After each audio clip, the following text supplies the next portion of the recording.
No. Hello, everybody. Welcome in Mysteries with Mr. Belgic. That's me.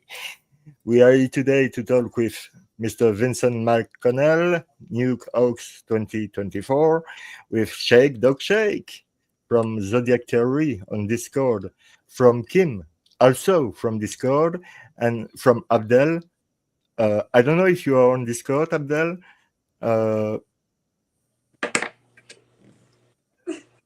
just let me know if you are on Discord or not. But that's okay. So I would like just do some announcement because I I have some issue with StreamYard. For those of you who had a membership, I don't know if you have seen, but the membership was cancelled.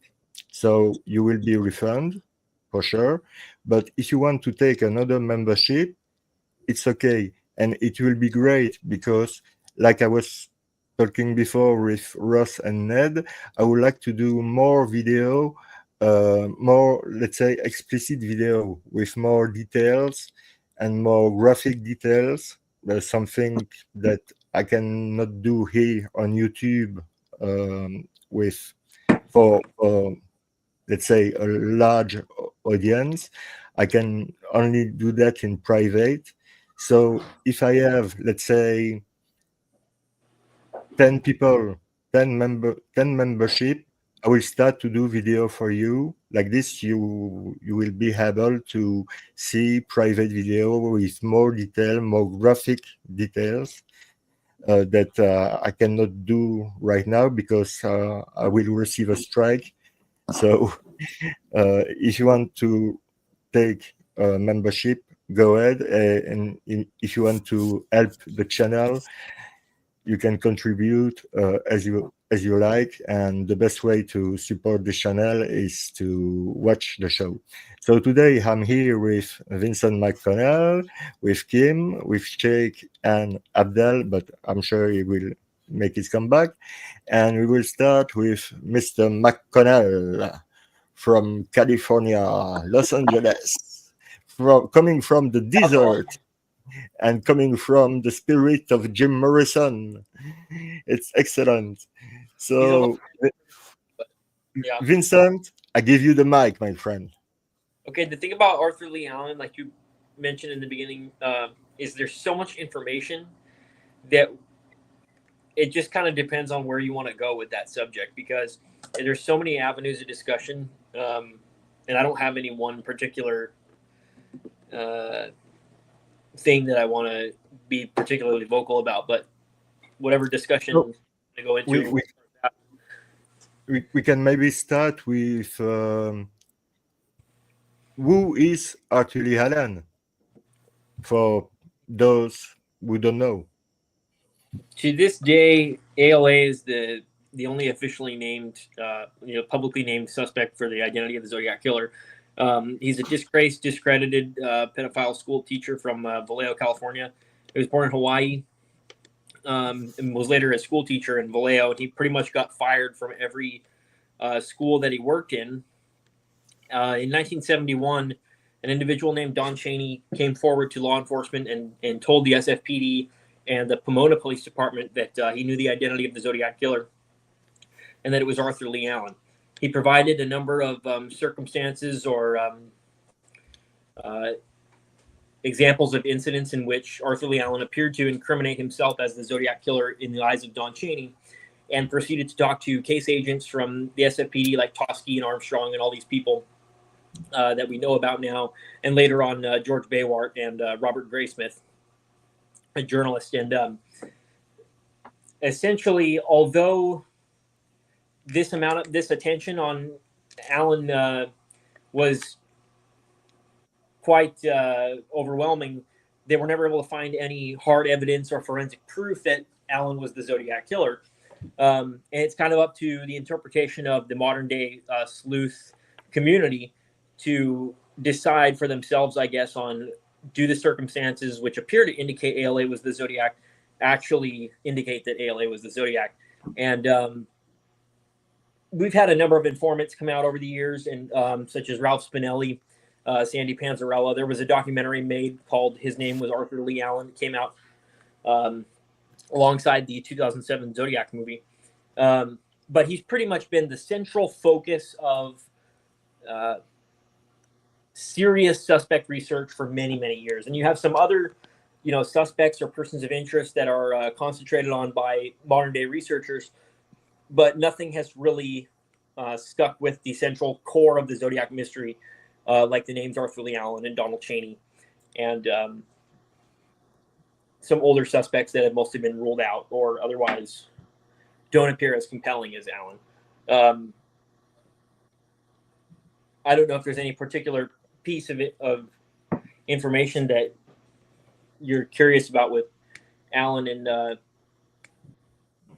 the Zodiac Killer investigation, but that's a breakdown of who he is. If you guys have any question for Vincent, go ahead. I do. I have a question even in the for chat. you. Kim, go ahead. Yeah. So I haven't done any in-depth reading about him. I've read about him just because it's out there. And I tried to start watching the recently released Zodiac documentary on him, and I don't think I made it through episode 2. I thought it was a big sleeper. But my question is, because he's been such a public figure in the case for so long, how do you dissect things that are true, like things from police reports, actual documentation, actual testimony from people from that time, versus all that's said about him over the years in discussion boards and, any high profile criminal or suspect or case ends up with a lot of people interjecting things and saying things that are falsified and made up. Like, how do you determine what's actual case evidence and what's hearsay? They're pure just fabrication. So law enforcement opinions are really no different than the opinions of the public, as long as to the extent that more information is known by law enforcement than the average member of the public. But no matter what you do, at the end of the day, it's all a subjective assessment of some details. And so if we can get close to the source of where we're getting our information, such as if we can analyze Allen's linguistics and analyze his behaviors and analyze his beliefs or opinions straight from him himself as a primary source, then of course that's the best source of information. I don't, if an informant comes forward and says, oh, Arthur Lee Allen was the Zodiac and here's why, I'm going to be extremely skeptical of that information until it's been actually vetted. And so that's a good question, because it really just depends on a point for point basis. Like, if a new piece of new information comes out, can that information be vetted? Do we have it, does we have Allen saying it himself, or do we have, something that's provable, like his writings from a Atascadero or something like that? But regardless of whether or not you think Allen's the Zodiac, because he was such a central point of law enforcement focus and of research focus for such a long time, I think it's worth knowing about that individual, regardless of whether or not you believe that guy's the killer. He's been, irreversibly linked to this case, and as long as discussion of the Zodiac will go on, I think so too will discussion of Arthur Lee Allen, just because of the role that he's taken in the years since those last shots were fired. Mm-hmm. Is it answer to your question? Is it true he was at Lake Berryessa in the 24-hour time period that the incident happened? He claimed he was going to go to Lake Berryessa, but instead he went to like Salt Point Ranch or something. But when he was questioned in 1969 by Sergeant John Lynch, and no one really knows where that initial tip came from that had law enforcement approach him. But at some point, lost in the mix of the flood of Zodiac tips, somebody pointed the finger at Allen in 69 right after Lake Berryessa. And when Lynch came to question him, Allen said, oh, I planned to go to Lake Berryessa that day, but instead I went to Salt Point Ranch. And by the way, I had bloody knives in my car, and volunteered all this weird information. But he was ruled out because he was bald. And so then nothing really much happened for about a year and a half or so. And then Don Cheney came forward and basically told everyone in law enforcement who was willing to listen that Alan was Zodiac. Okay. So there's not an actual police report that puts him there. Like he didn't get questioned. Okay. I don't think That's what I'm curious about that. as by the official narrative, I don't think anyone like Robert Graysmith claimed he got a speeding ticket there, but I don't think there's anything in the official narrative that places him there, except for the possibility that he was under the costume and the offender there. But I don't think there's anything official that says he was that Berryessa. Okay, thank you. Jake, Abdel, do you have any question for Vincent?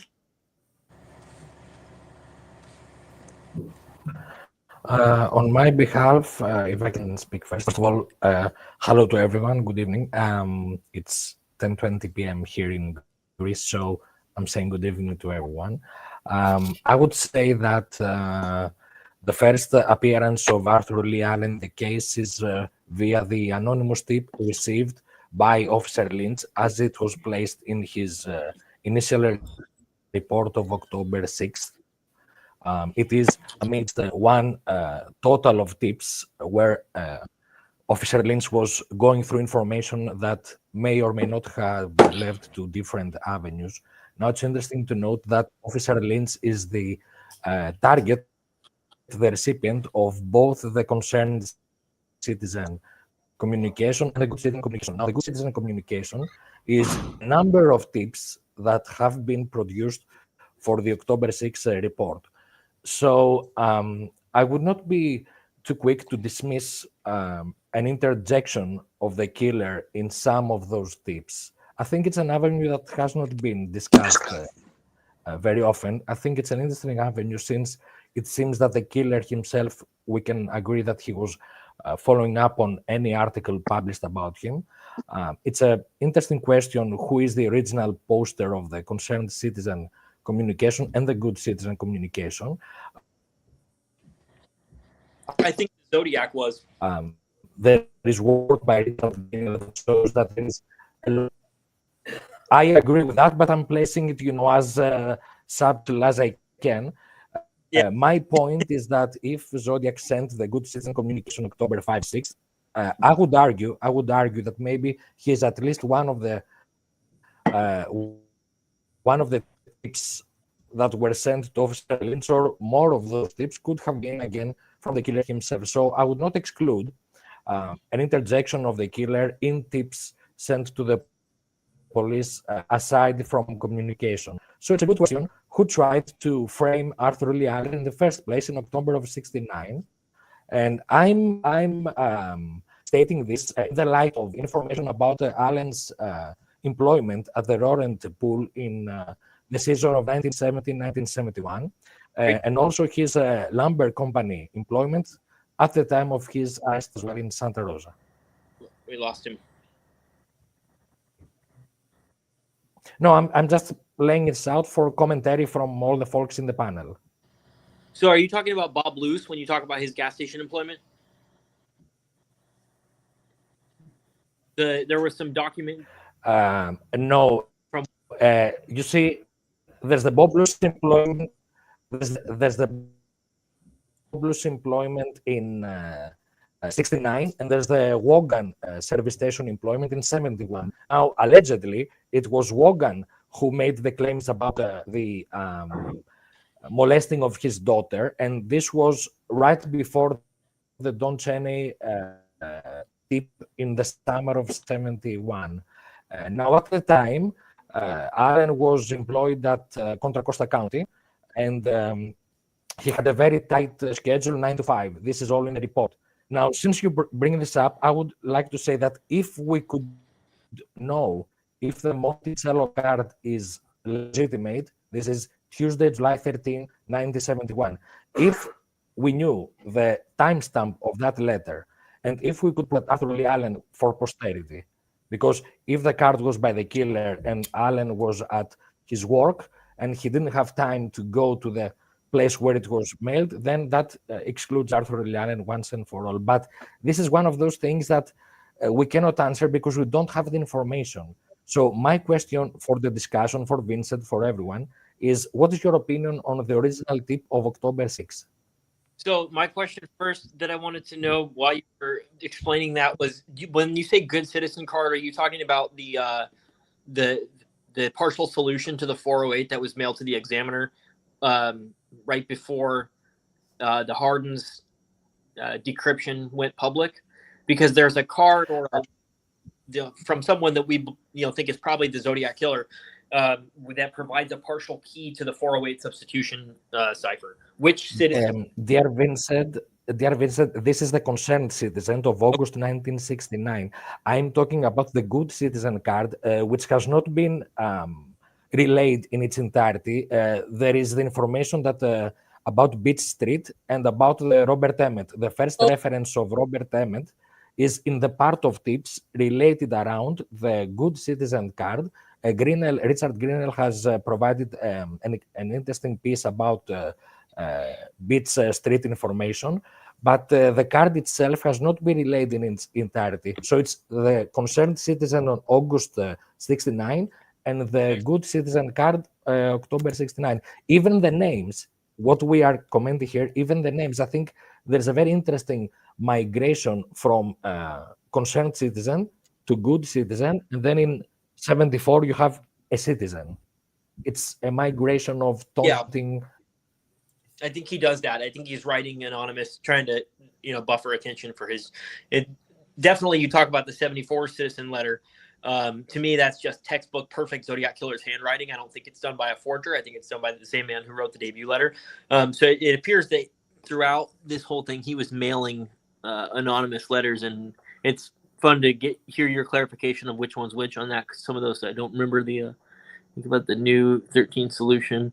Okay, so you can't solve the Z13 in my opinion because it's too short to verify any solution. So any solution that you can cook up can't really be fact checked. So I'm not too ecstatic about any Z13 solution. And then Ross says eat his torpedo.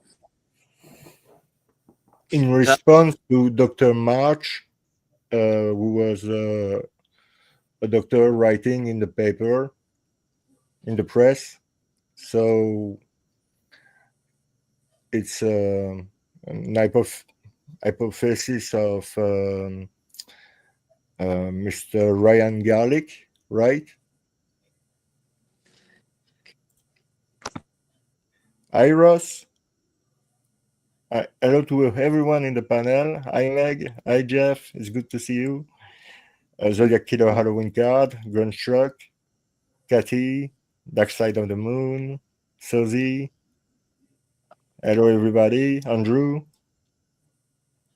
Josh the Posh. Me, Vincent, I would like to ask you a few questions. What do you think about the last Netflix series with the Sea Waters? It's a piece that's meant to be available to the or good for the appeal to the masses, and it's kind of dramatized, and there's some information in there that we can't really verify. Like, for example, Robert Graysmith says that Arthur Lee Allen got a speeding ticket at Lake Berryessa that day. Now, we can't fact check that information. We don't know whether that exists or not. No proof has been provided that it exists, but no proof has been provided that it does not exist. So it's really just a claim from Robert Graysmith, and until we can get some documentation that tells us one way or another, it's out in the open. I mean, I can't say for sure he didn't get a speeding ticket at Berryessa, but I can't say for sure that he did get one either. We're in that limbo. And I think that the way it ended was goofy. They sent the DNA off for testing, and they said, "Oh, they're going to contact us back." It's like, well, don't release the documentary until you have the information that you're teasing. We don't need to have this DNA link dangled in front of us. Like, make your, give us an answer before you put the film out. There's no speeding ticket. Yeah, I'm not saying that there is or isn't, Ross. Would you? You can't say that with 100% certainty either way until we have something further than just Robert Graysmith's claim. So I don't take it as proof or not proof of Allen's involvement at all. But the DNA thing was I think they could have done better, and I think that there was a lot of emotion behind that documentary. When you're doing a documentary to provide objective facts and case evidence, maybe it's not the best to be the person who was traumatically violated by the individual the documentary is about, because there's a lot of emotions put in that, and you get a lot of bias, and you get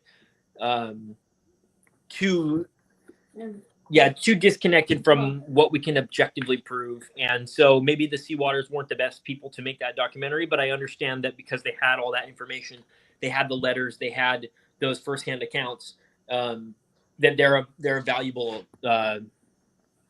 mouthpiece for whatever their agenda is. And it was cool, but I would like to see more proof of some of the things being said in that movie and elsewhere too. Same question for everybody else. If you have seen the Netflix documentary about the Zodiac, what do you think about the Seawaters and their history with Mr. Allen? I don't know if Kim wants to chime in. Sure. First of all, I don't think that, as far as the documentary in general, that it added value at this point in this era to what the work that's already been done. I don't think it brought anything new to the table. I have a little concern about the testimony of a family. This family they were children at the time. They had the perspective of children.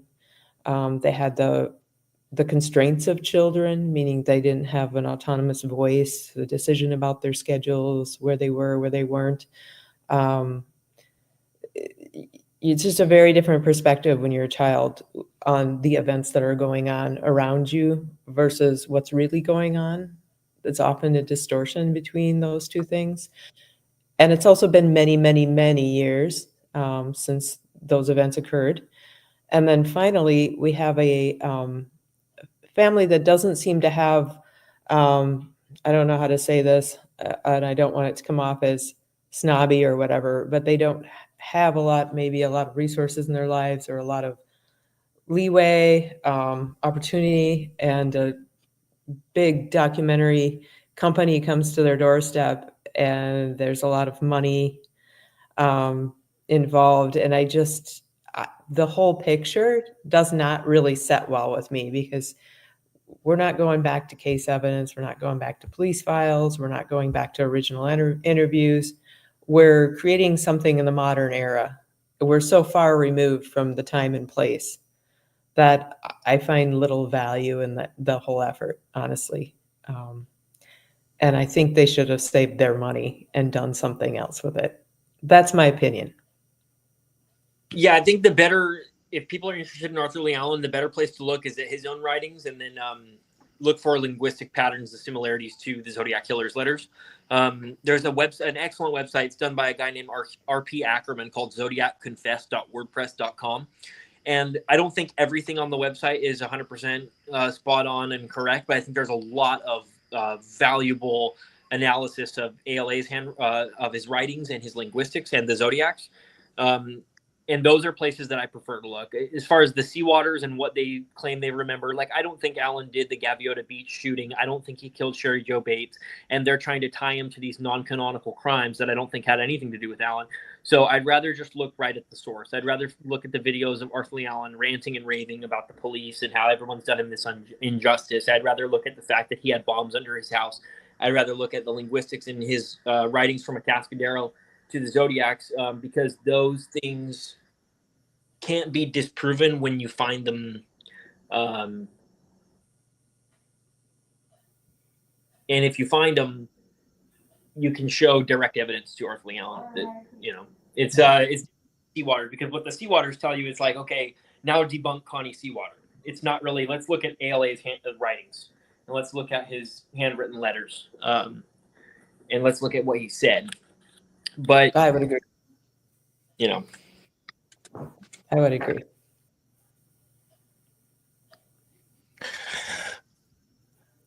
Other question? No? Okay. Such a massive iceberg. The whole album. Yeah, it is. Yeah, it is. But Vincent, you think that Arthur Lee Allen is responsible for the canonical crime, but for the non-canonical crime, what crime do you give to Arthur Lee Allen? Cherry Well, Joe Bates? no. If I okay, No. so if I am operating from the perspective that Alan's the Zodiac, then I think Alan's only kills are David Faraday, Betty Lou Jensen, Darlene Ferrin, Cecilia Shepard, and Paul Stein, and everything else is just noise or other. Like I think a different offender killed Cherry Joe Bates than did the Lake Herman Road shootings. The methodology used in the Cherry Joe Bates murder is just so much different fundamentally from how we know Zodiac killed, and I do believe that it's part of Zodiac's signature to announce his murders. I think that if Zodiac says he did a murder, it doesn't mean he did it, but if he did it, he'll definitely tell you he did it. It's part of his thing, and I don't think there's any hidden homicides that you can attribute to the same offender as the Blue Rock Springs shooting. What do you think about Kathleen Jones? I don't know. Kathleen Johns looked at the Presidio Heights composite and said, that's him. That's the man that kidnapped me. And I don't think that the Presidio Heights composite is a close enough resemblance to the offender who did the Berryessa stabbing and shot Paul Stein. That identification is valid. So if Kathleen Johns says that the man in the Presidio composite is who kidnapped her, then I don't think she was kidnapped by the Zodiac. I don't know who she was kidnapped by, but not the Zodiac Killer. I do agree. I don't know if you were, if you knew that, but there is new declassified files from the CIA about the killing, the assassination of John Fitzgerald Kennedy, Robert Kennedy, and Martin Luther King Jr. And there is a whole bunch of stuff. And I have learned recently that the CIA was operating a program named, it was an other name for MK Ultra. It was not Artichoke or Bluebird. It was another name, but it was made during the time when Arthur Lee Allen was at Atascadero State Hospital. So it's really strange because I'm wonder if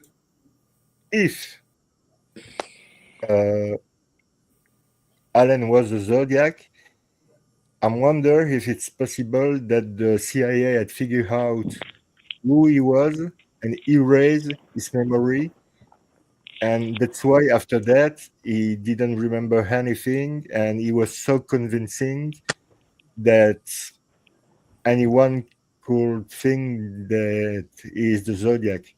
And it's official. They were doing all kind of stuff on people at Atascadero Hospital during the time when Arthur Lee Allen was. So it's maybe nothing. It's maybe something. Jerome. But yes. Oh, when you're, the chat is asking if we can move on from ALA, and I wanted to say, I'm interested in anything you have to say about like crime scene facts, completely removed from any suspect. Anything you've learned there, just so that the chat doesn't get mad at us. I think Ross left on me.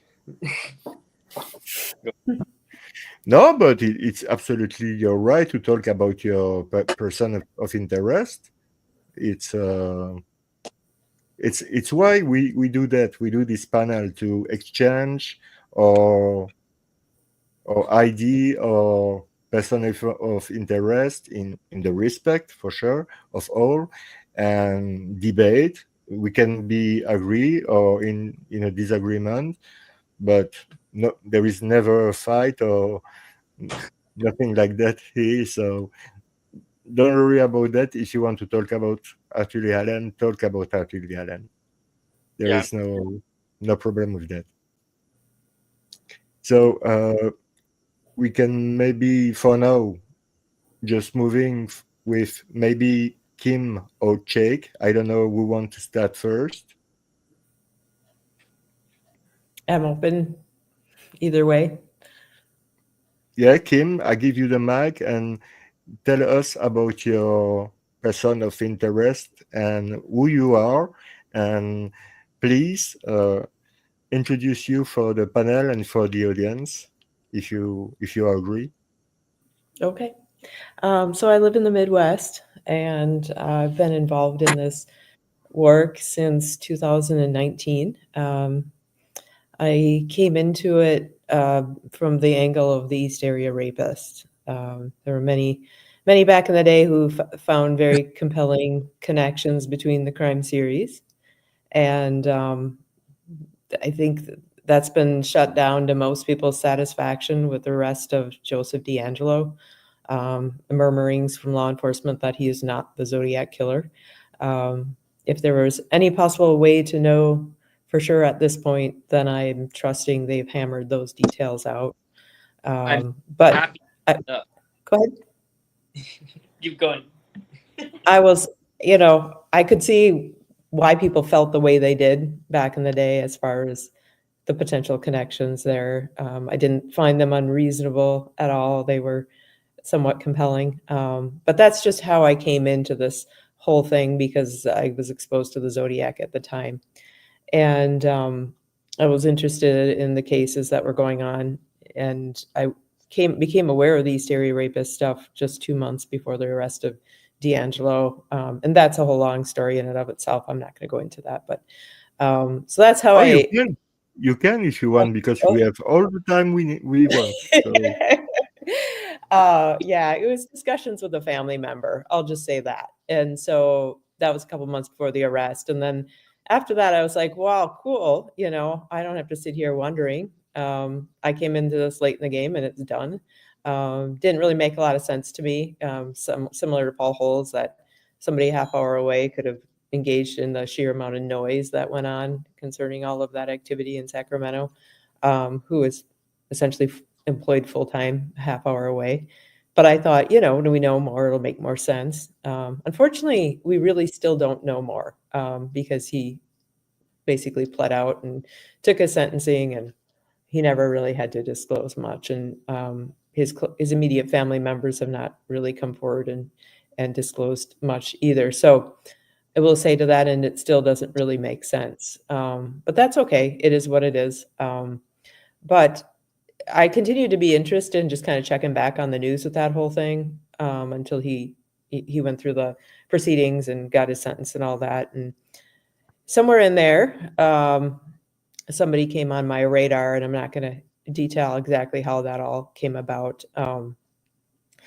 But that was Fred Coe. And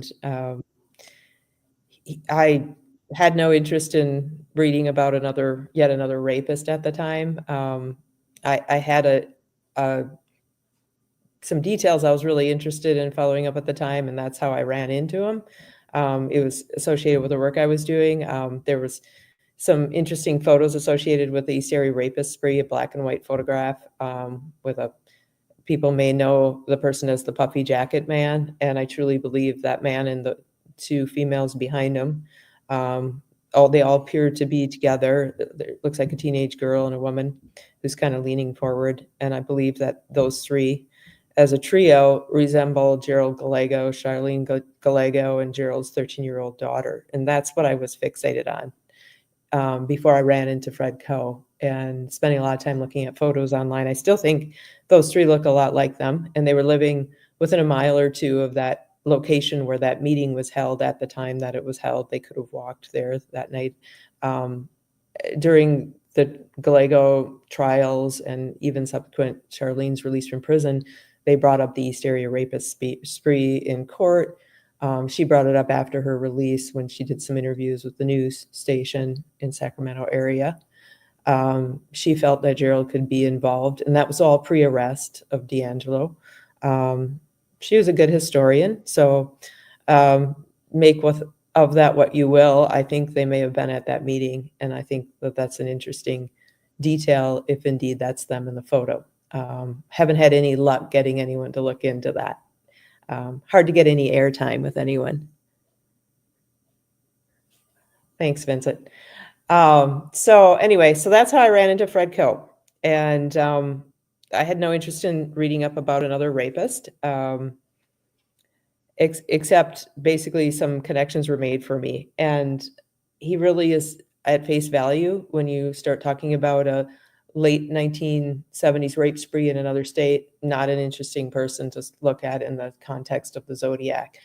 With all the information that's fairly readily available to the public, that too isn't very interesting either. But when you start reading about his time period when he was in high school, and he graduated in 1965, his activities from 1965 to 1970, and then what was going on with him throughout the 70s, and you start to see his locations, his interests, his motivations, and you realize this is a very different person than what we're looking at between 1978 and 1981 when he conducted a rape spree up in Washington.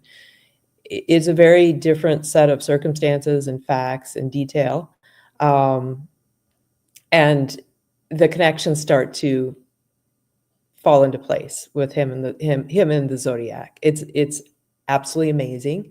He grew up in an incredibly dysfunctional home. His mother was a very vicious individual, and she really exploited her relationship with him in many ways, and it fueled his crime sprees.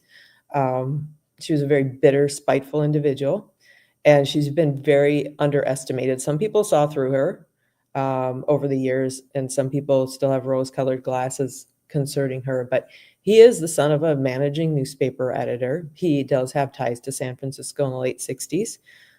Kathleen Johns is of interest, or it isn't, but he was in LA in 1970. There is rumor that he went to Hollywood in 1966. That's in a documentary. I cannot verify that. I think I know who could verify it. He died in January 2024 with dementia. That's very unfortunate because I've had many conversations with people, and they weren't in touch with him in the way that they could tell me where he was exactly in 66. So the documentary company got that piece of information from somewhere. I don't know, but his writings, he wrote editorials to the newspapers. He launched a publishing career in 1969. He did not get published, but he very much wanted to be. From the age of 9 on up, he wanted to be as rich and as famous and as handsome and as healthy as he could possibly be. He was obsessed with old movies, old movie stars. He would emulate them. He would emulate actors. He would emulate writers that he admired. A friend of his told me he actually would take on the personality, the mannerisms, the vocabulary, the way of dressing of people that he admired. So, and he would do this to try to fuel his success, to promote his own success. And he reinvented him many times throughout his life. And there are specific gaps in his timeline where he will not tell us where he is. I mean, it's very clear from depositions that I have from him, from news reports. He's very much obfuscating his whereabouts, and the timeframes are very specific to 1976 to 1978 and the second half of 1969. And then as 68 as well, part of that time period. There's a gap in employment history on him. So I know where he was in the first half of 68, and that was San Francisco. And then I know he spent a couple months down in LA. And then there's this gap with no employment history that runs through the end of 68. And then we pick up in Spokane, Washington in January of 1969 to June of 1969. So after attending radio school down in California for 6 months in 68, finally getting some part-time radio work up in Spokane in the first half of 69, he mysteriously quits in June to pursue his publishing career. And he will not tell us where he did that. But the name of his company was Current Culture Communications, which points very much to counterculture. You know, he was fascinated at that time with the counterculture. He would bring up the Berkeley Barb publication. He would pretend to understand the counterculture. He very much wanted to be published. And he, at that point, had dropped out of 2 colleges. He had made a couple of runs at radio school to get his first-class license, and he falls off the map as far as his location in the second half of '69. But he did indeed quit 2 part-time jobs, so he has no evidence of employment, gainful employment, and he won't tell us where he is. So he can be very verbal about when answering questions. When he's being deposed, he will answer a lot of questions, but these are questions he will not answer, which is I find very interesting, very incriminating. There's strong reason to believe he could have gone to Southern California in 1966. His best friend was down there from age 9 on up. His best friend was down there in the Army. He had applied to go to a university in California in the fall of '66, but he ended up attending Gonzaga. He did not finish the semester there. He quit jobs he held from the summer into the fall. And so there's a gap there. It could be true that he did indeed go down to Southern California, as the documentary on him states he did. So I have the interviews from the documentary. I have the transcripts, and I can't find any supporting detail in there, but they do state it in the documentary. And it's a very accurate documentary. It's very accurate. So I'd expect they got the information from somewhere. And like I said, I think I know who gave him the information, but he's passed away. So there is so much to be said about this guy. I'm just giving you a 30,000-foot flyover, and that's all I really want to do today. I did a 2.5-hour session with Cheryl, and it's very introductory. Basically, what we did was I just had a PowerPoint presentation I gave, and I just asked people to think about this man in the late '60s, who he was, what was going on with him, what he was like. And I kind of listed the attributes of the Zodiac Killer, about a half a dozen. And then I did stories about Coe from before 1968, after '68, right in that time zone, kind of bracketed that time period. And he's very much like the Zodiac. His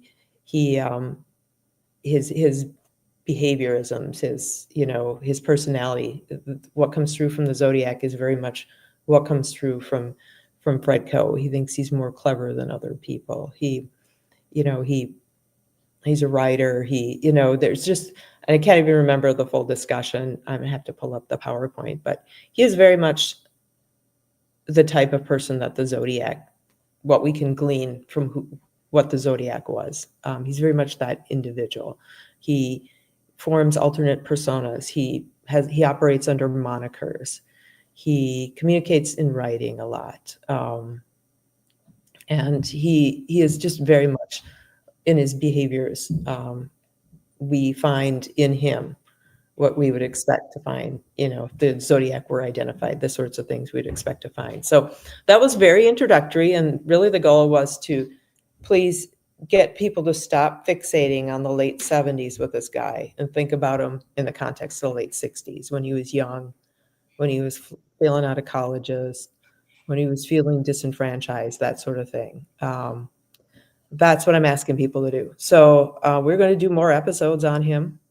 I have basically an entire hard drive on him. I have tens of thousands of files, police reports, news articles. Great. I mean, just in a wealth of information. We don't need to go off of opinion and speculation with him. We have the data. So, and I think he's worth spending some time on. And I recognize that people might be very hesitant, but I can promise you he's an excellent prototype to study for the Zodiac for very many reasons. And the evidence to date does not rule him out. And that should have been easy to do.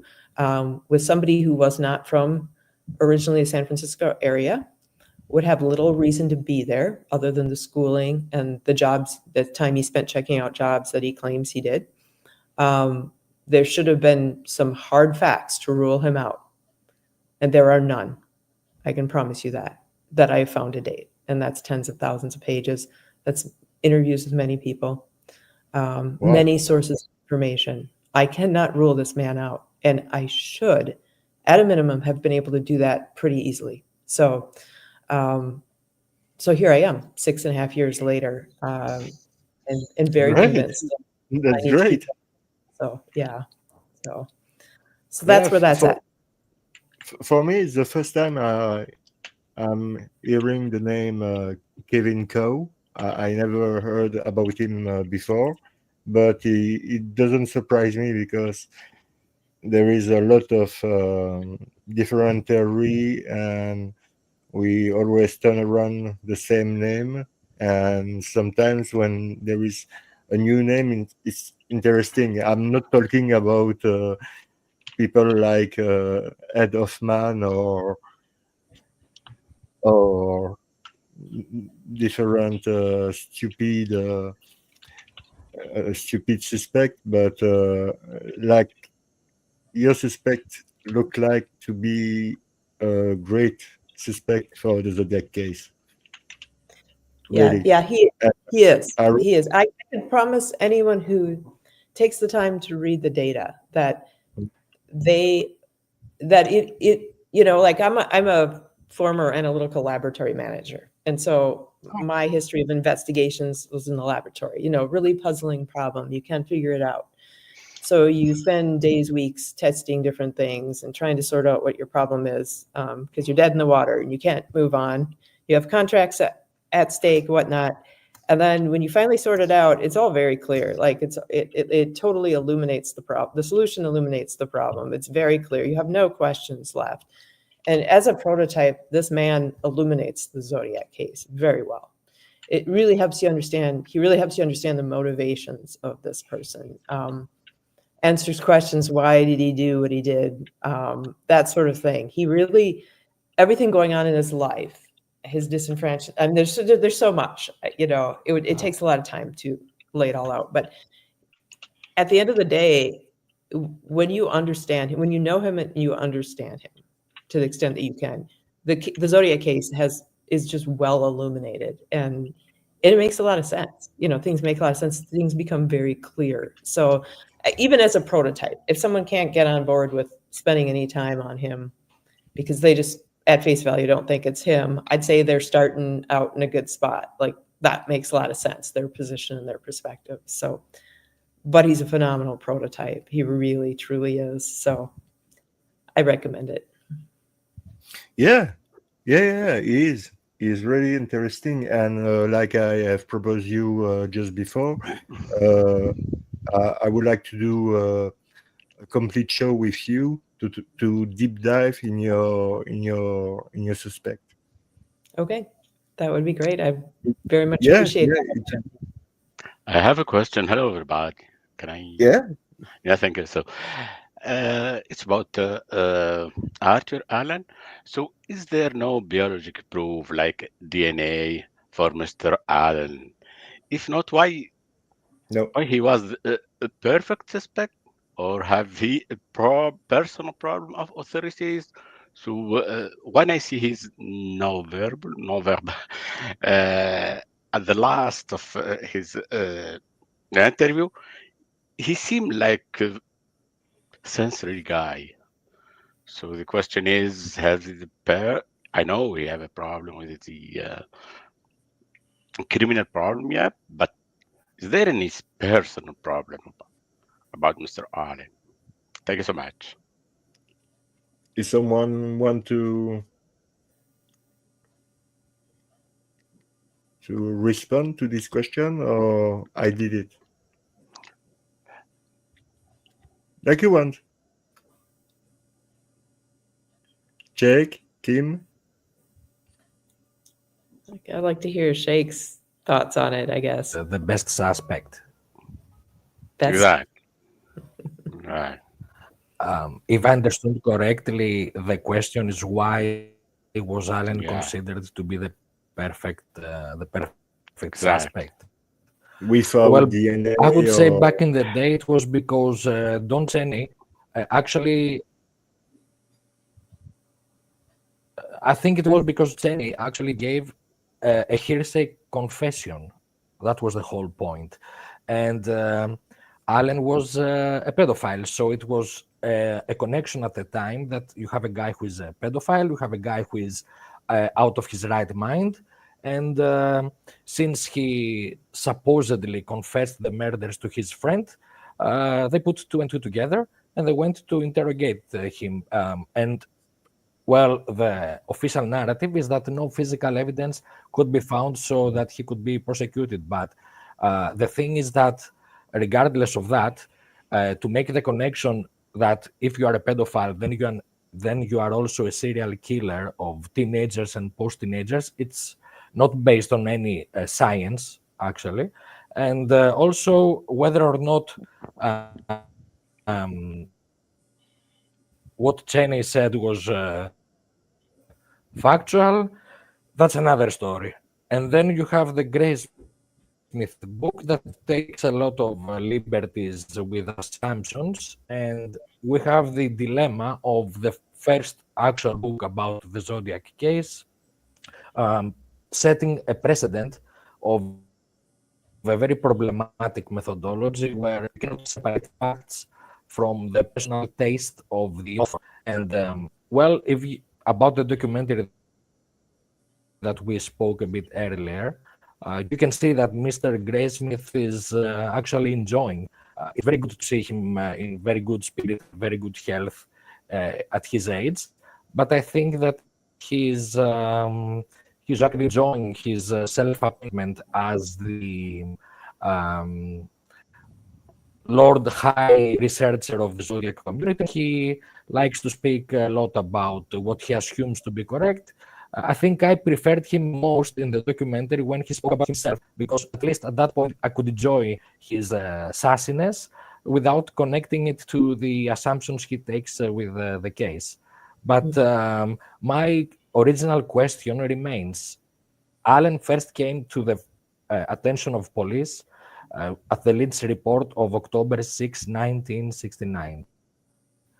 The question remains, who was the original tipster of Arthur Lee Allen? I would like to point out that when Bob Luce was interrogated, when he was asked, he said that his problem with Allen was his conduct at work and not other issues concerning criminal activities or criminal conduct. So who thought that Allen could have played a part in the murders or in the recent, at the time, the recent murder was Lake Berryessa.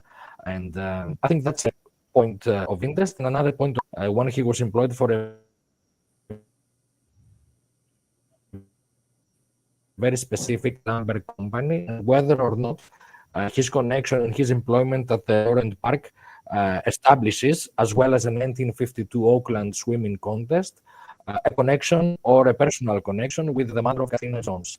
Since we talked earlier about Kathleen Jones, we are usually asking the question if she was a victim or not, and we base our responses most of the times in personal opinions. But in order to make an assessment of Kathleen Jones, at least one should bother to look into where she grew up. A lot of things that I have shared with you guys are about the parents of the canonical victims. So I try to take the same position with the Jones as well. So about Allen, I would say that these 2-3 points of interest. But if you ask me if he was the killer, I would say no, because I don't see that in the reference index that I am researching. If I see a connection, it's him being the fall guy deliberately, or he's irrelevant. That's my opinion. The other question, yeah. I wonder about the pedophile thing. There really isn't a connection between pedophilia and what happened in the Zodiac crimes. But I also don't like the statement that it's a different MO, because I think that people are very complicated. And I think that being a pedophile doesn't rule you out for being a serial killer. I mean, there'd be no reason to consider a law-abiding citizen as a Zodiac suspect, because you would say, oh, different MO, that person's a law-abiding citizen, so therefore they can't be the Zodiac. it's the same thing as saying they're a pedophile, so they can't be the Zodiac. There's no different. It's saying that if a person is something, they can't be something else. And I don't agree with that at all. I think that the FBI has stated that these serial offenders can have multiple different motivations. They can change between their crimes. They can change even within a crime. I'm not exactly sure what that statement means, but the FBI has made it, so I'm not questioning it here. I personally, I don't find Arthur Lee Allen that compelling of a suspect because I can't find anything specifically Zodiac about him that makes me think, well, there's the connection. There's a connection. There has to be a nexus somewhere to something about the Zodiac. And that's what I don't see. So I don't say that he's not the Zodiac because he's a pedophile, but I say that because I don't see a connection. I agree. Yes, the only really thing his watch that is a symbol, and maybe he's what the perfect person. Right now, there is no ADN for him. Is there any other target for the authorities, American authorities? Uh, f- if Arthur aren't no ADN proof, so my question is there another target for the? Have you an idea for this? Another person for the authorities, American authorities? The stuff is we don't have DNA. We have a partial palm print. We have a partial DNA profile, but we are not sure it comes from the killer. It could come from the Robin kits, or I'm talking about the Presidio Height attack, Paul Stein.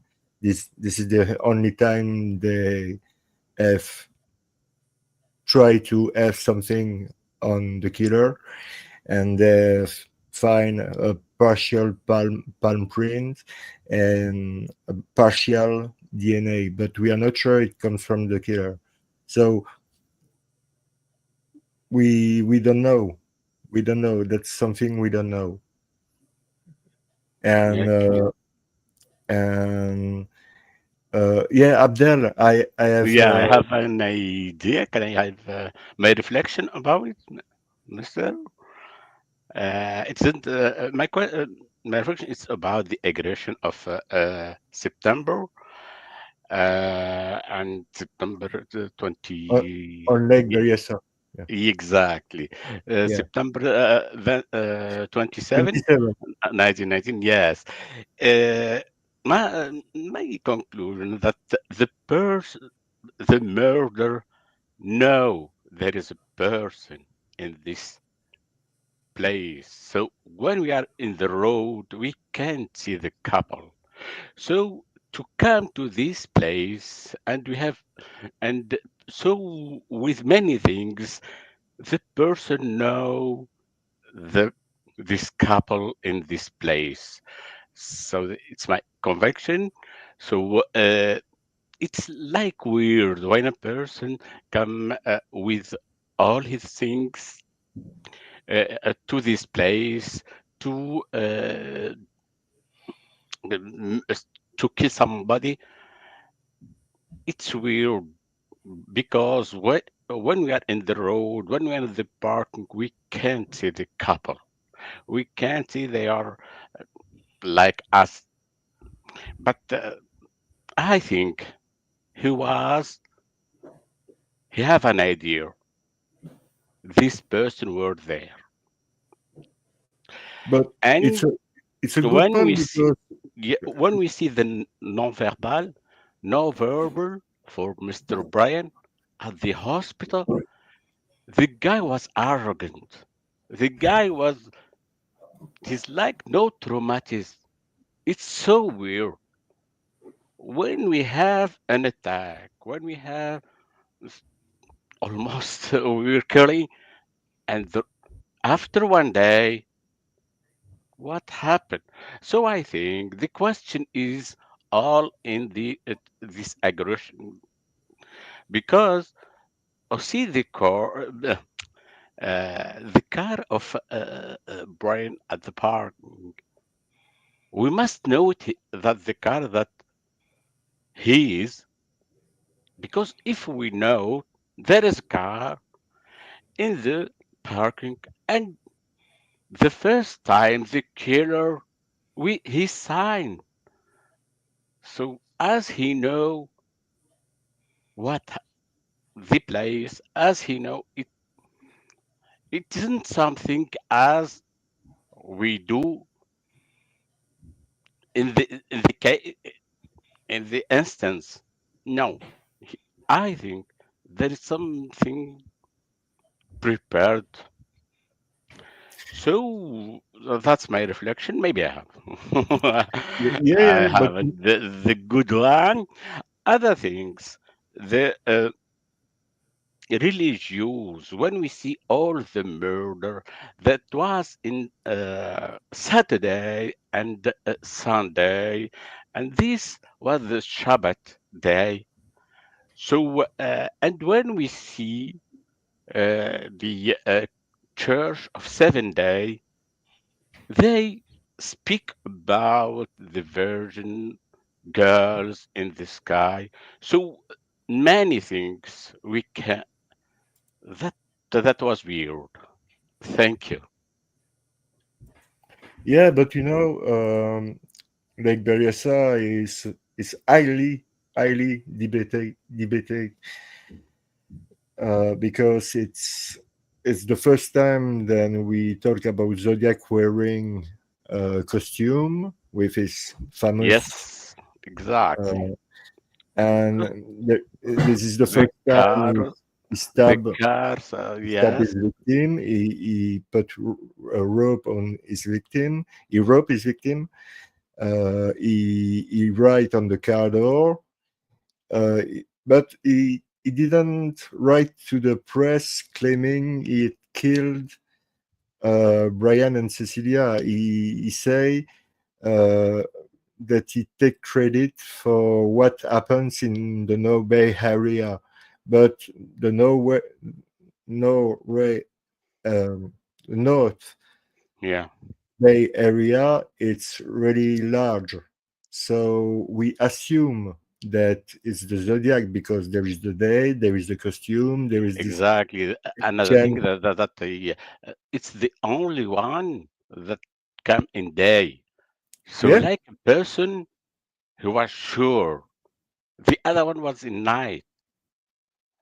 So as this, like a person was sure there is no fault. I think this is the question. The aggression, 27 September. I think it's the solution, and I think the authorities. there is a lot of people who think Yep, like you. Yeah, yeah. yep. Because we can't see the couple on the road. We can for a serial killer. He don't go as this. I want to kill some. No, for serial killer, it's program. There is a mechanism. There is a thing. It isn't something that impulsive. No. No, because we know Yeah, that the zodiac exactly. was all in control, always in Exactly. control. Yeah. Yeah. But he was not. First, we know that he was not targeting his victim because on September 27, Brian and Cecilia was supposing to go to San Francisco, no, at the Lake Berryessa, Okay.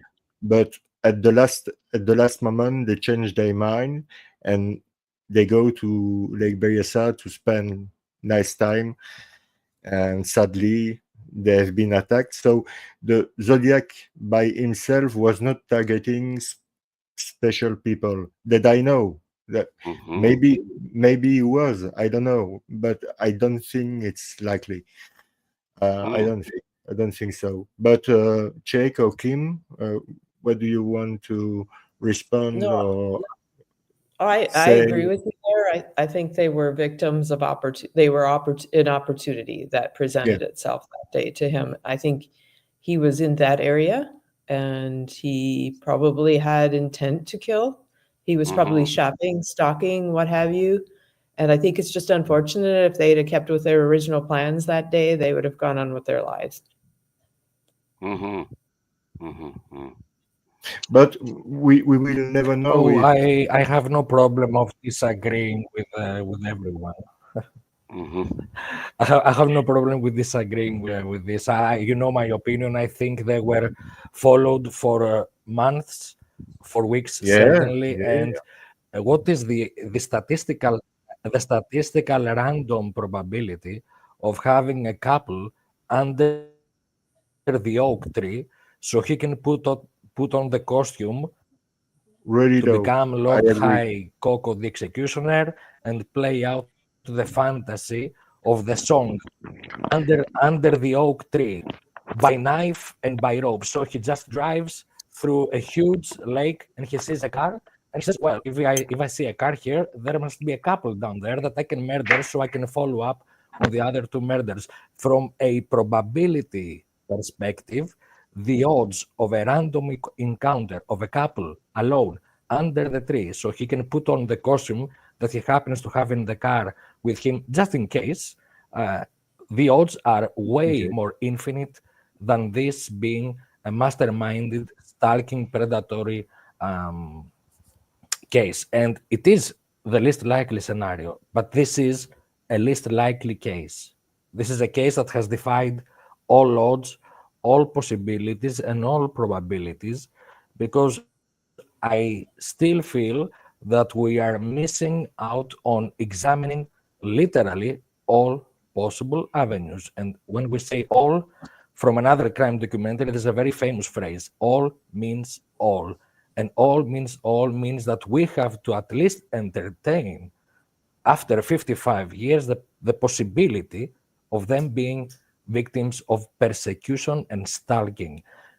Now, you have a guy, to make a point about this. We have one case, Zodiac related, which shows at least 13 days of persecution. It is the poisoning of Daniel Williams in Martinez.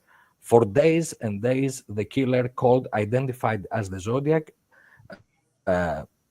made an entry into the home of Dan Williams, and then he drank the poisoned refreshment. He spit it out because of the metallic taste, and there is nothing that can exclude the Zodiac at this point. So we have at least one case where this victim was persecuted, was being harassed for many days, let's say 9 to 13 days. I don't have the exact number, so I'm apologizing to everyone, but at least let's say 9 to 10 days. And he also threatened the lady in the blue house, the neighbors of Dan Williams. It is the Fraser couple. It's very interesting to note that the maiden name of that woman in the blue house is Lytle, Lytle. It is the Lytle Irish family, which is connecting to a history of a state in the United States, the development of one state. And so we have at least one occasion after Stein where someone identifying as the Zodiac, not just threatening, but actually perpetrating his threat. If Williams had swallowed the poisoned refreshment, he would be dead. He would have died on the spot. So this is a sample of someone following up on their target for a number of days. My assumption is that we should at least investigate the possibility that this guy did not just drive out in the lake, found the car, went down the hill, and under the ready to play out the Mikado fantasy are just two random victims. There's nothing in the random victim theory that can explain how he accomplished it. Not how he got away, but how he accomplished it. This is my point, and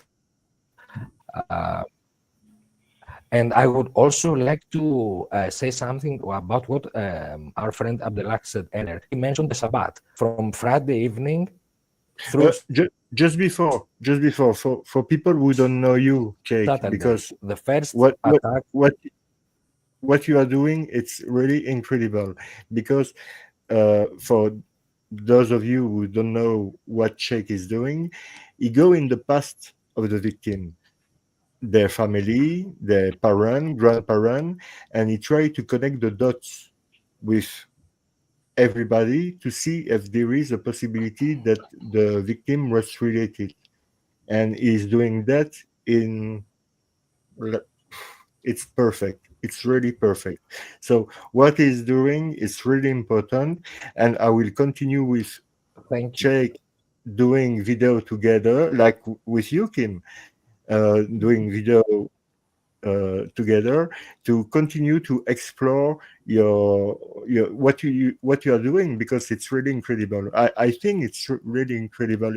And you are the first one you to doing that on this case, on my knowledge. So, but go ahead, continue. I would like just to add, first of all, thank you for all your nice words. Because it's very good for me when I invest some time into this, to have people, even if we have different opinions, to be able to see eye to eye and come together to discuss this. I would like to say about Abdelak that he mentioned the Sabbat. Now, it's interesting to know that the first murder also is technically within the time frame of the Sabbat, because it was after the dusk of Friday, and the late hours of Friday evening are also included in the religious observance of the Sabbat.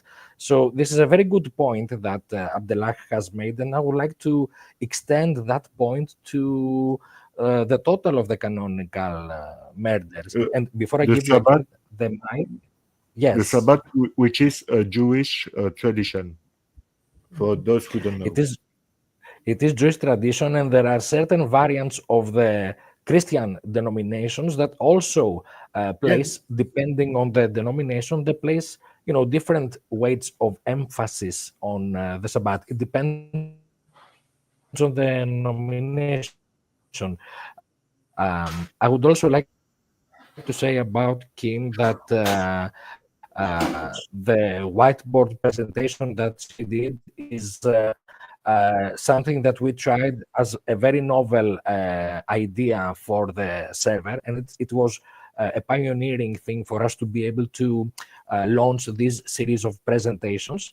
And I think it was great that everyone now here was able to have a first glimpse of her presentation, which is much more detailed. And I hope that at some point we are able to discuss more and provide the presentation that she did. It's good to have PowerPoints. You know I'm a fan of PowerPoints, and I'm working on one as we speak. I hope I have time to share with you guys.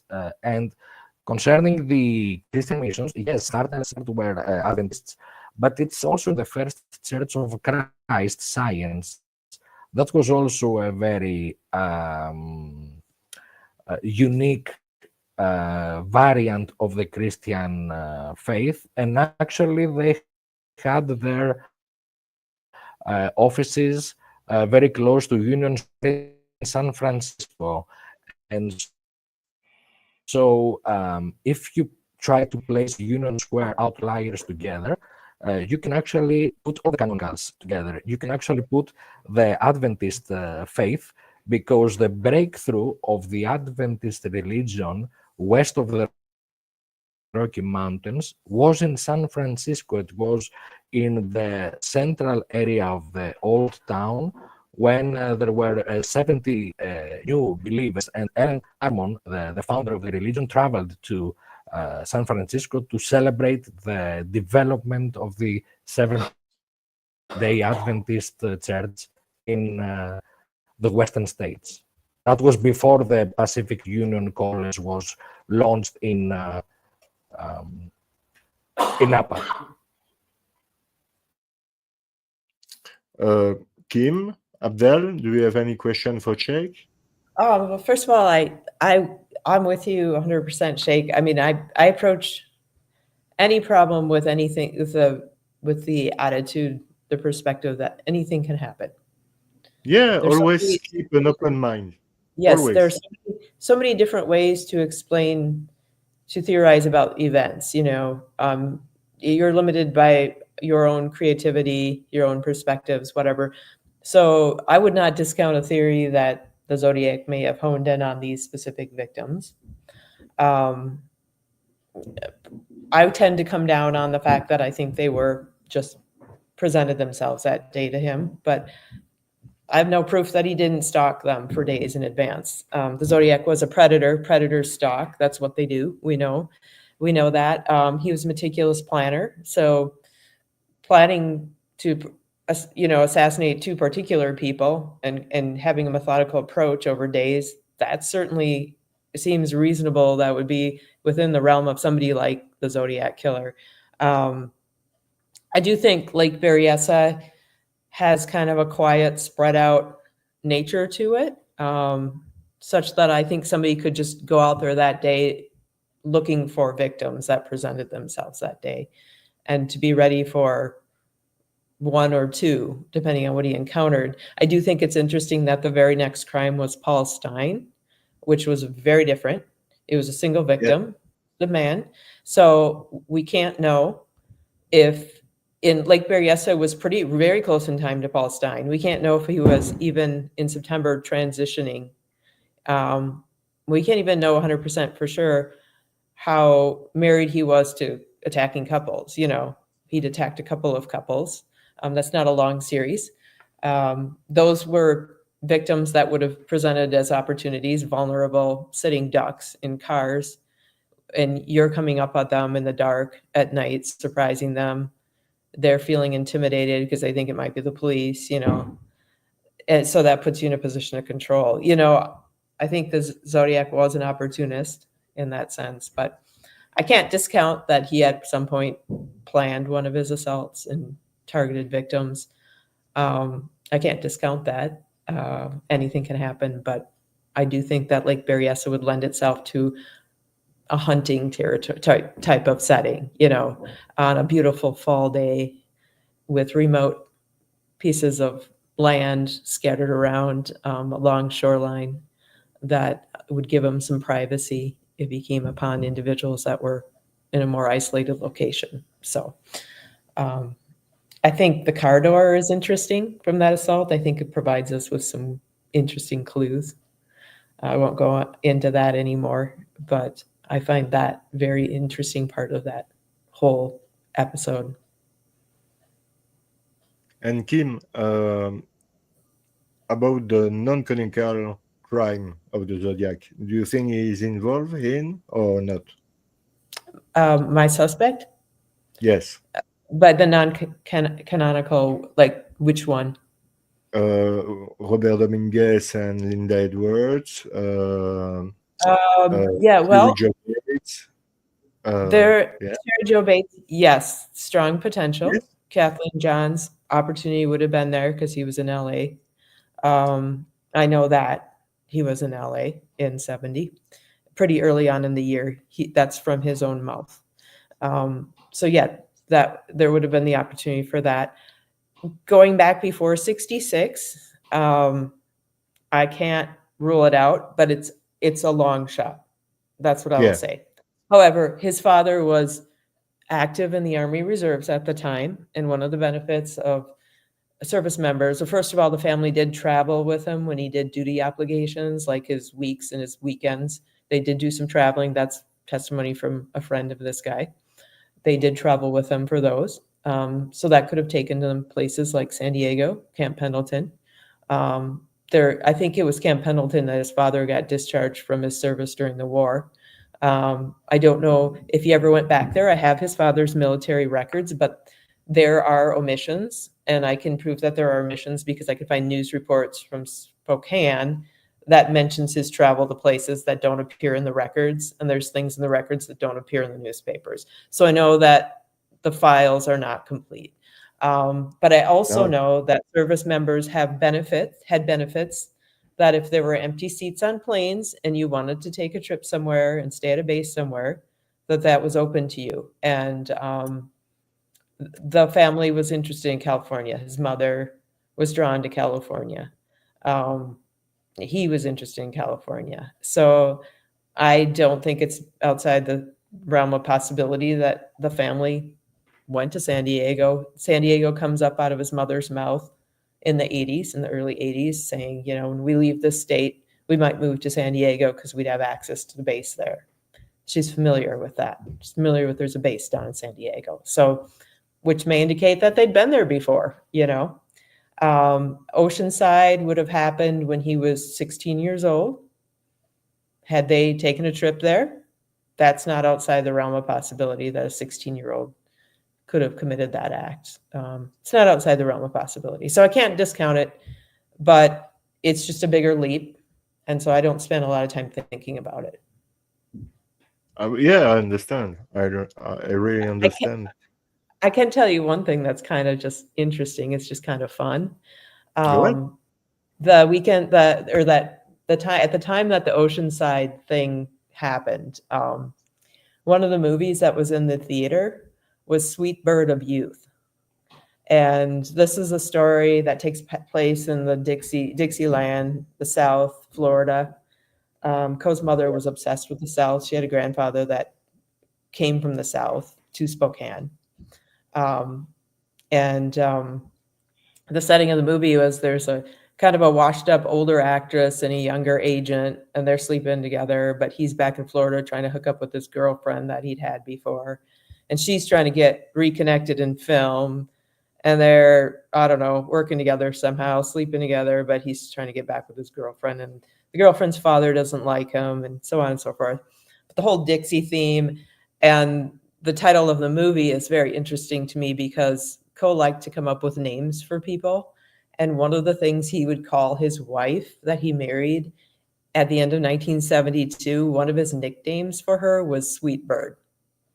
And I find that to be a kind of unique nickname, and that's in the title of that movie. So these are the kinds of things that come up repeatedly with him. And if you had just a handful of them, you'd say, those are just coincidences, because there's coincidences everywhere.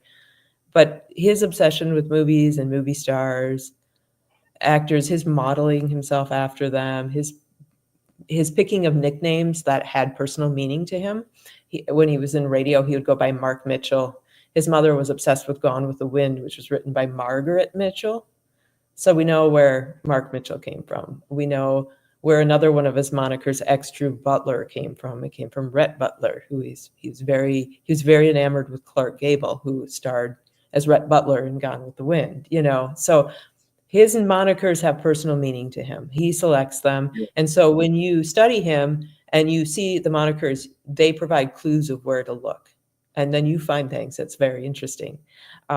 Things that he quoted out of Clark Gable's autobiography. I've read the book, and sure enough, there's lines he borrowed. He's a huge borrower. He was nothing. There's nothing much about Fred Coe that's original ever. He quotes musicals. He quotes books. He quotes movies. He takes his lines from media, many sources of media, and his influences, and he models himself after many different figures. It's very interesting, and his nicknames provide clues about where to look for more detail on him. So that's been a very productive angle. Did he like The Exorcist? Did he like what? The Exorcist? I don't know. Yeah, The Exorcist. I don't know, but I do know at the time that he was into satire, and he was always heavy into comedy. Comedy was a big deal to him. He loved Peter Sellers. He loved the Marx Brothers. He loved Groucho Marx. Yeah, he loved these guys. Yeah. He loved these guys. His friend tells me this. They loved, and it's in news articles too. Peter Sellers is interesting because in his movie A Shot in the Dark, there's this great scene. It's funny, but he's talking to his protege, and he's like, he's going through, I mean, you could find a little clip on it on YouTube, but he's listing the facts in the case, and he's like, fact. And it's hilarious. And then you think of the Zodiac letter, I shall state some facts that only I and the police know. You know, these are the kinds of things, like this would have resonated with him. You know, he loved Peter Sellers. And Peter Sellers is a pretty funny actor. He's actually I've watched some of his movies as a result of research. And he's a good actor. He's funny. But Coe is very into comedy. He wanted his friend to come down to Hollywood with him, and he wanted them to make it big together. He always had these grand ideas about what he was going to do, and none of it ever came to fruition ever with him. He was going to, write the great American novel. He was going to, he's going to have a real estate empire. He's going to have a fleet of jets and fly from city to city. I mean, he was grandiose to the nth degree. He was just, all this stuff went on in his head, but nothing came to fruition. But he loved comedy, and he was into satire. Is one of his magnum opus, the book he wrote, and he self-published. He borrowed money from his dad, and he self-published it. It was a satire. It was political satire work. So he was into satire. He was into comedy. Best satirical comedy I've ever seen.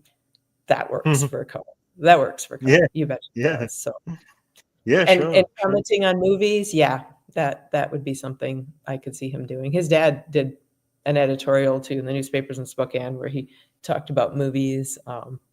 His father was just a very successful individual in every way, shape, and form, in athletics, in college, in the war, in the Army Reserves. He just had a lot of accomplishments in his life, and his son did not measure up to him on any front whatsoever.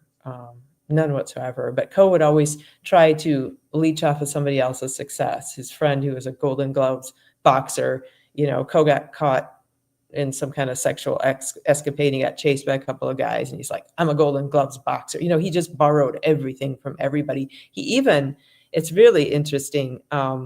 He even went so far in one of the books he wrote to borrow an entire plot line from another book that he admired. He really admired certain authors, and he used them as sort of style guides for his own writing.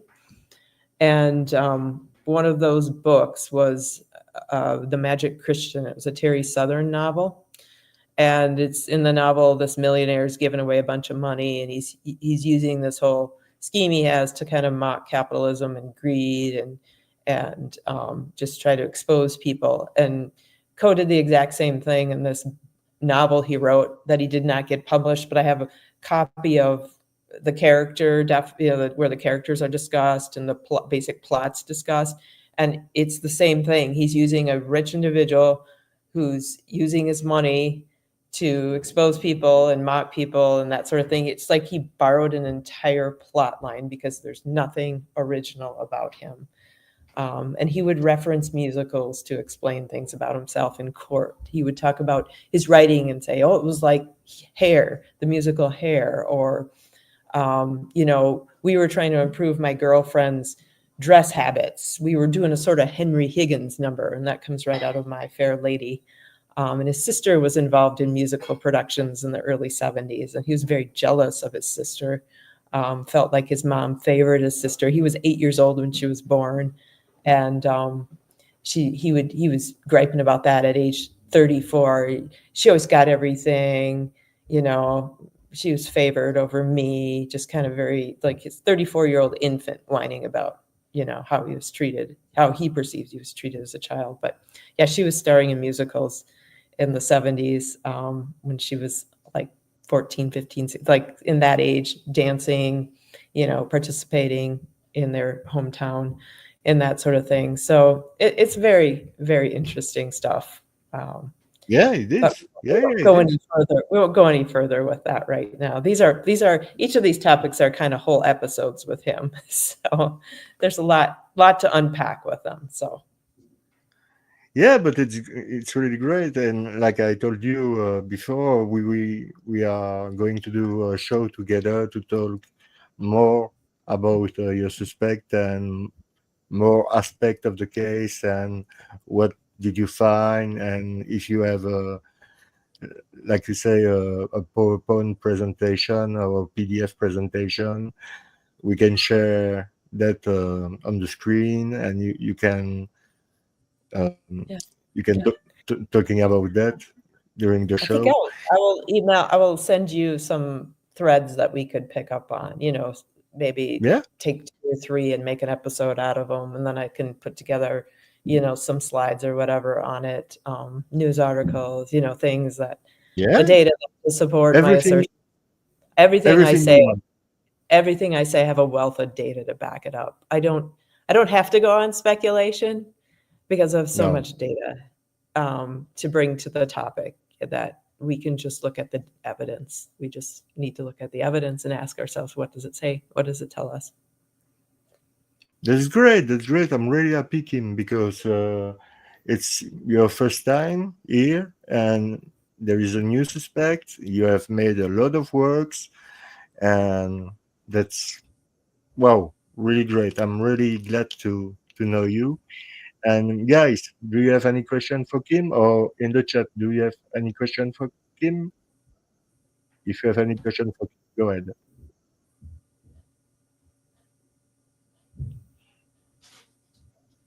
No. Even if you disagree with with something she said, you can argue with that. There is no problem. We will not be in a battle here fighting each other. No, no, it will Yep. not. It will Don't be not easy. happen. Don't be easy on me. You don't need to be easy on me. Oh no, but everybody respect everyone. So Yep. so I don't know if you have no question, we can maybe continue with Shake. Oh, this is my cat. I would Sorry. like to say that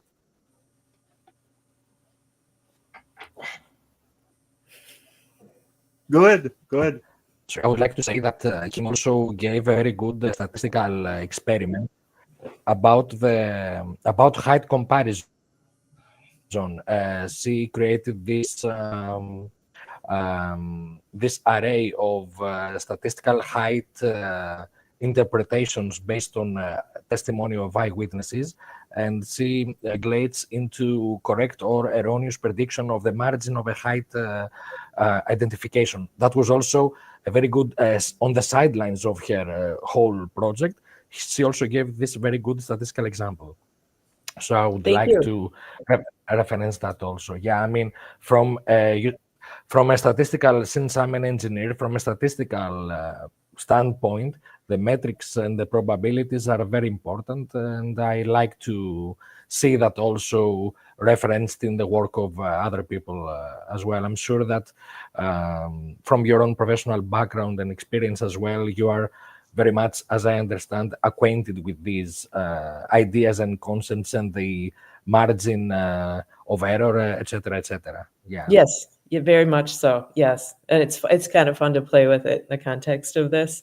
Of course, the approaches you can't verify the validity of everything you're doing. You know, as far as how accurate is it to predict and that sort of thing. But it is fun to play around with it, and I think it does speak to the topic, and it just provides a way of thinking about things, thinking about height more mathematically, which I find helpful.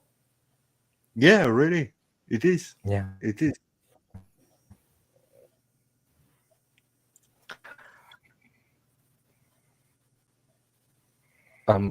If Yeah, if I I know. can jump Yeah. in at this point and share a few updates, Yeah, sure. because un- unfortunately today in about 20 minutes I will have to you guys because it's been a difficult day.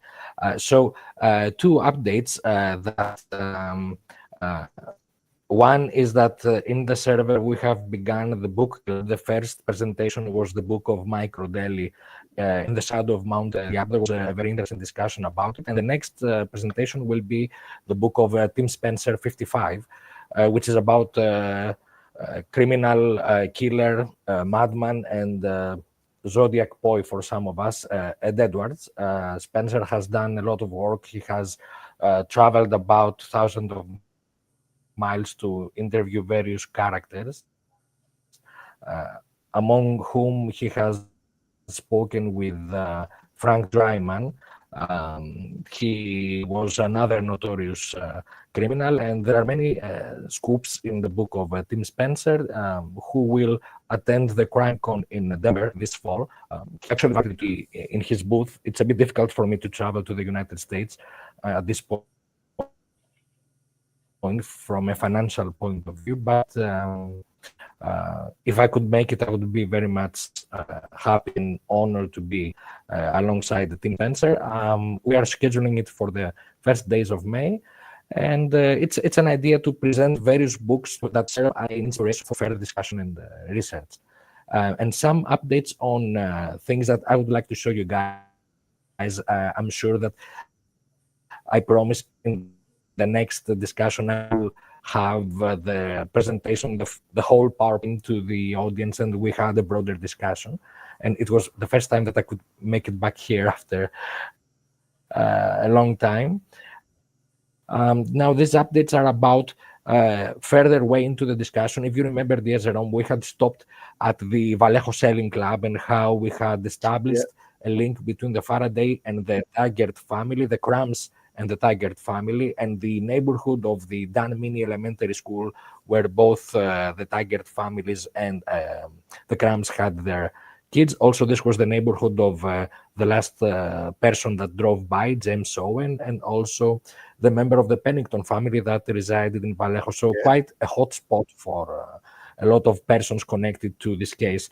Now, the next update is how this sailing club was at Lake Chabot. Now, Lake Chabot was the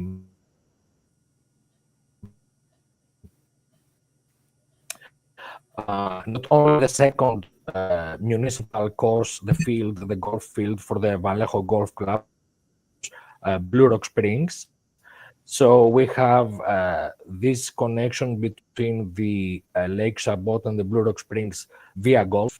Also, Corcoran, a member of the Corcoran Irish Catholic family, he was captain of the Vallejo Golf Club, along with Joe Mortara. Joe Mortara was a professional player, and he was actually instructor for the Lake Chabot at the time of the murders. Corcoran was captain of the golf club, and his sister had married to John Doyen. Now, John Doyen was the original owner of the company that Robert William Magot bought in 64-65. They developed a personal relationship. Magot was at the funeral of John Jack Doyen. Now, John Jack Doyen was married to Francis Corcoran, but also it is interesting to note that Corcoran himself was part of the Irish Catholic families that, along with the Portuguese Catholic families, were the main variants of those who owned ranches in Benicia around Lake Herman, and they were into the dairy farm business, same as the immigrants from the Azore Islands. Now, that includes the family of Domingos, who was murdered with Linda Edwards in Gaviota in 63, regardless of the canonicality of the murder or not. Now, there is another angle to Lake Chabot that has to do with the element of water, because Anthony Chabot was the founder of the Vallejo City Water Company. This is the first attempt for water provision in the city of Vallejo. Lake Chabot is a man-made lake that was not only launched by Anthony Chabot in 1868, but in 1872, Herman Schussler himself, chief engineer of Valley Springs Water Company and the main associate of Sutro for the Sutro tunnels and the water system in Comstock Lode in Nevada, he conducted his own independent engineering study for Lake Chabot, stating that it was without problems. This was not the case, and there were many complaints in the city of Vallejo when Anthony Chabot died, after being also responsible for the water company in Contra Costa, but also the provision of water in San Francisco itself. This is before the Hetch controversy and the John Muir Sierra Club. Now, when Anthony Chabot died, the city of Vallejo protested officially against the company. The company went bankrupt, and many decades later, the city of Vallejo was able to buy actually Lake Chabot and turn it into a municipal recreation area. It is interesting to note that the same happened with Blue Rock Springs, when the original white Sulphur Creek Springs bath houses fell into decline. The city of Vallejo bought the premises. By that time, it had already been renamed to Blue Rock Springs, and the time of the collapse of the Benicia Water Company in Benicia, around that time, the city of Vallejo decides to turn Blue Rock Springs into also a recreation golf area. This was the same period when Corcoran, brother of the Francis Corcoran lady who married John Doyen, was the captain of Vallejo Golf Club. And now one can put down those references concerning the element of water, and I will do that for you in a written form. But it is interesting to note that, as Chris from Zodiac Discord Theory has shown, the name of Anthony Chabot can be extracted from the numerical indexing of the Z32, dot 38, 12, O, and T from the map from the second part of the node. Now, Z32 is June 26, 1970, about a potential bomb target in the city of San Francisco. And there is at least one proposal that has been discussed. It was briefly published after the solve of Z340 by Druzer, who made the estimate that the target was between 4.5 inches in the city of San Francisco, in the area of the Ingleside. He endorses the solution of Druzer, and he says that you guys, the Southern Freeway is the precise spot at the vicinity of the Ingleside Police Department, and he places the bomb at that point because there was a school bus passing by with the direction from north to south with the sun in the east to activate the photoelectric elements. And this is one solution that has been presented. Richard Greenell, who is a renowned researcher, says that the case of the Z32 is completed because this is the proper solution. Now, it is interesting to note that there have been two other solutions that have been proposed. One is from me about the Danville police station and the Athenian school in the area of Mount Diablo. And there is also Soze, who has done excellent work about the quantity of the stamps and analysis, who has stated that the St. Mary's College was the target. It was in the vicinity of Moraga, Contra Costa County. But if you look at the original location of St. Mary's College, created by Archbishop Alemany, now these are the roots of the Catholic faith in San Francisco, right hot on the heels of the California gold rush.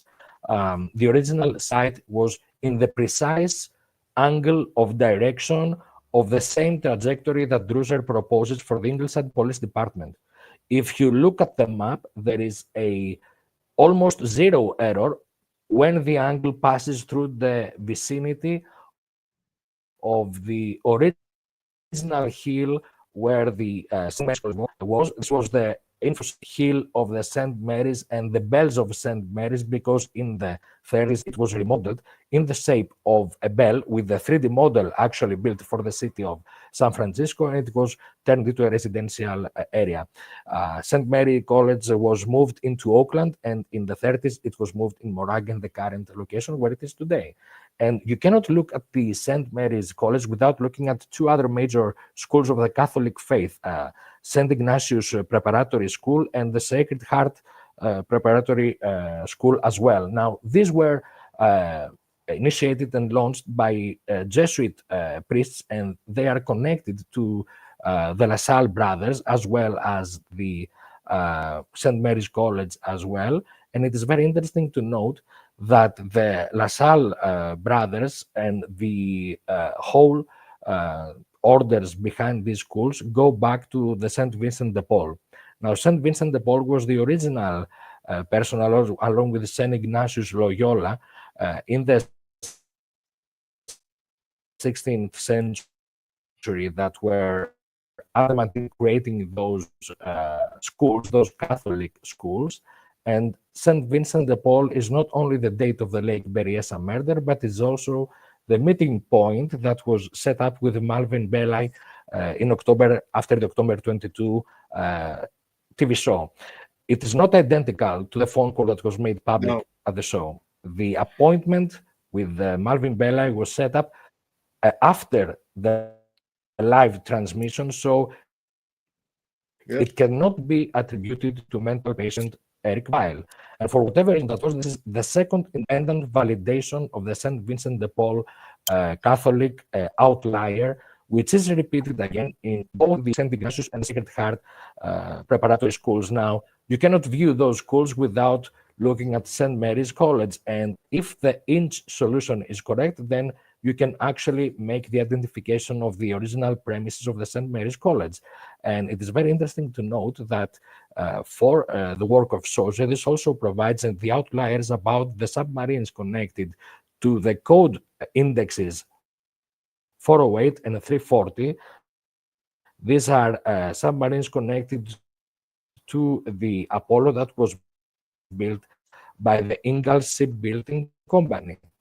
And if you look at the background of the schools and the Catholic people related and connected to those schools, you go back to the Connecticut colony that is also identified with the family of Ingalls and the family of Ingersoll as well. So you have genealogy, faith, business, and religion in one big go in that direction.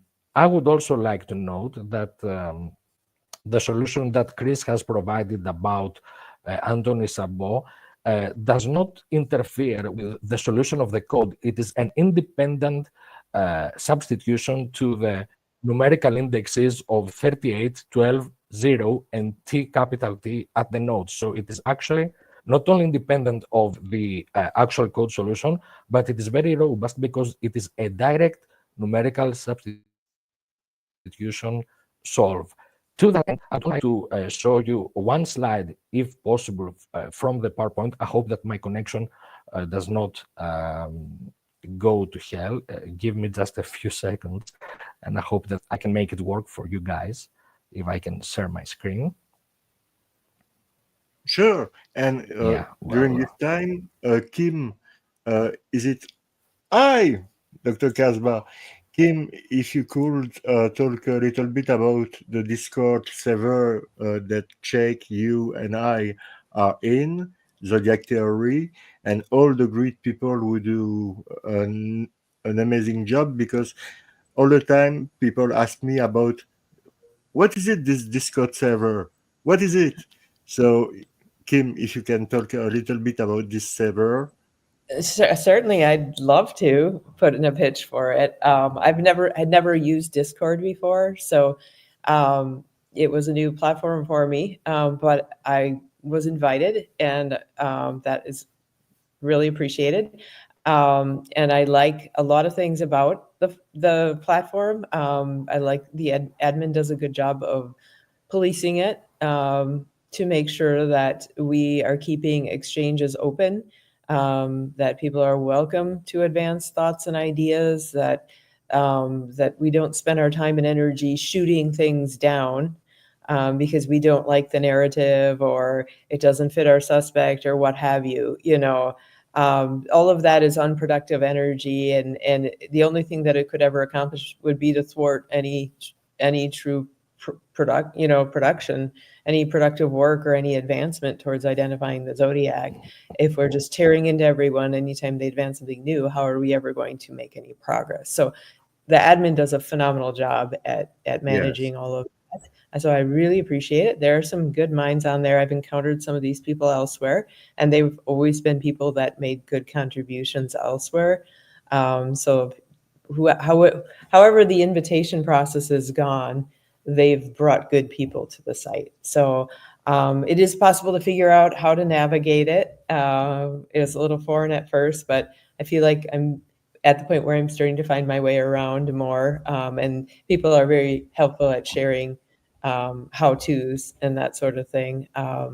So I really, really appreciate the existence of the platform, and it's been very positive to be a part of it. Thank you very much. And if someone want to join the Discord server, who they need to contact?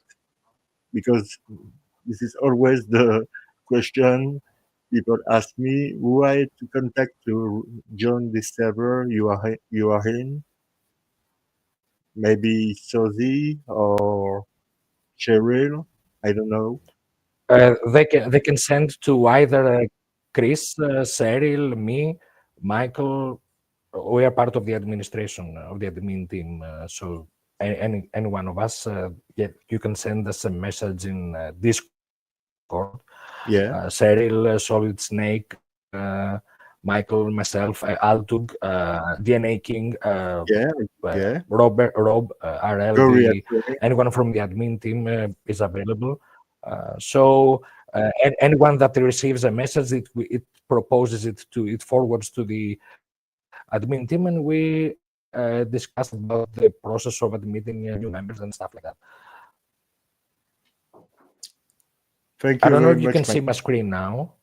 Yeah, I can. And after, if you can put your email in the description like this, if people want to contact you to join the server, they can write Yeah, to of you. course, of And course. thank you very much, Cap. Thank you very much. Thank you. So just for this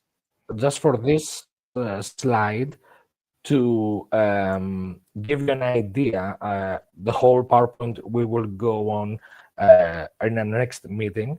Now, it is interesting to note that the double L was the breakthrough for the hardens in a 408. It is the most frequent double combination of letters. It is also a validation of the homophonic because omega and O in Greek, they are Greek letters. They have the same phonetic. It's homophonic. It's the same phonetic pronunciation for omega and O. These are also statistical because omega is the whole probability space of one outcome for the set of variables. Actually, as we will discuss in our next meeting, all the symbols used in Z32 correlate to astronomy, probability, and mathematics.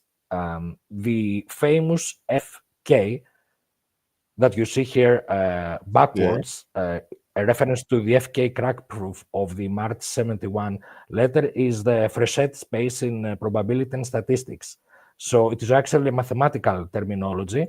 And what we can see here is that the most occurrent double L, which is also part of a misspelling, a so-called misspelling in the note, you have until with double L.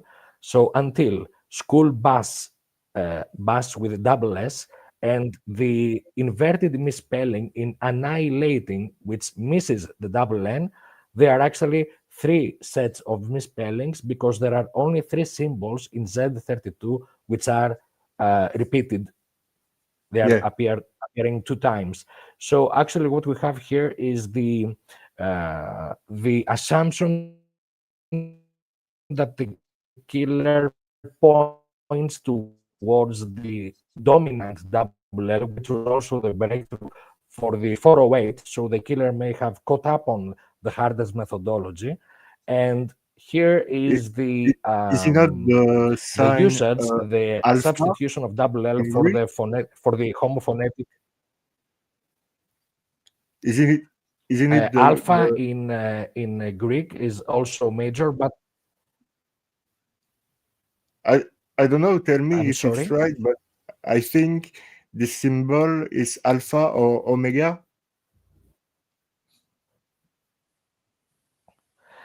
This symbol is omega. Omega, okay, omega. Omega in the Greek alphabet is the last.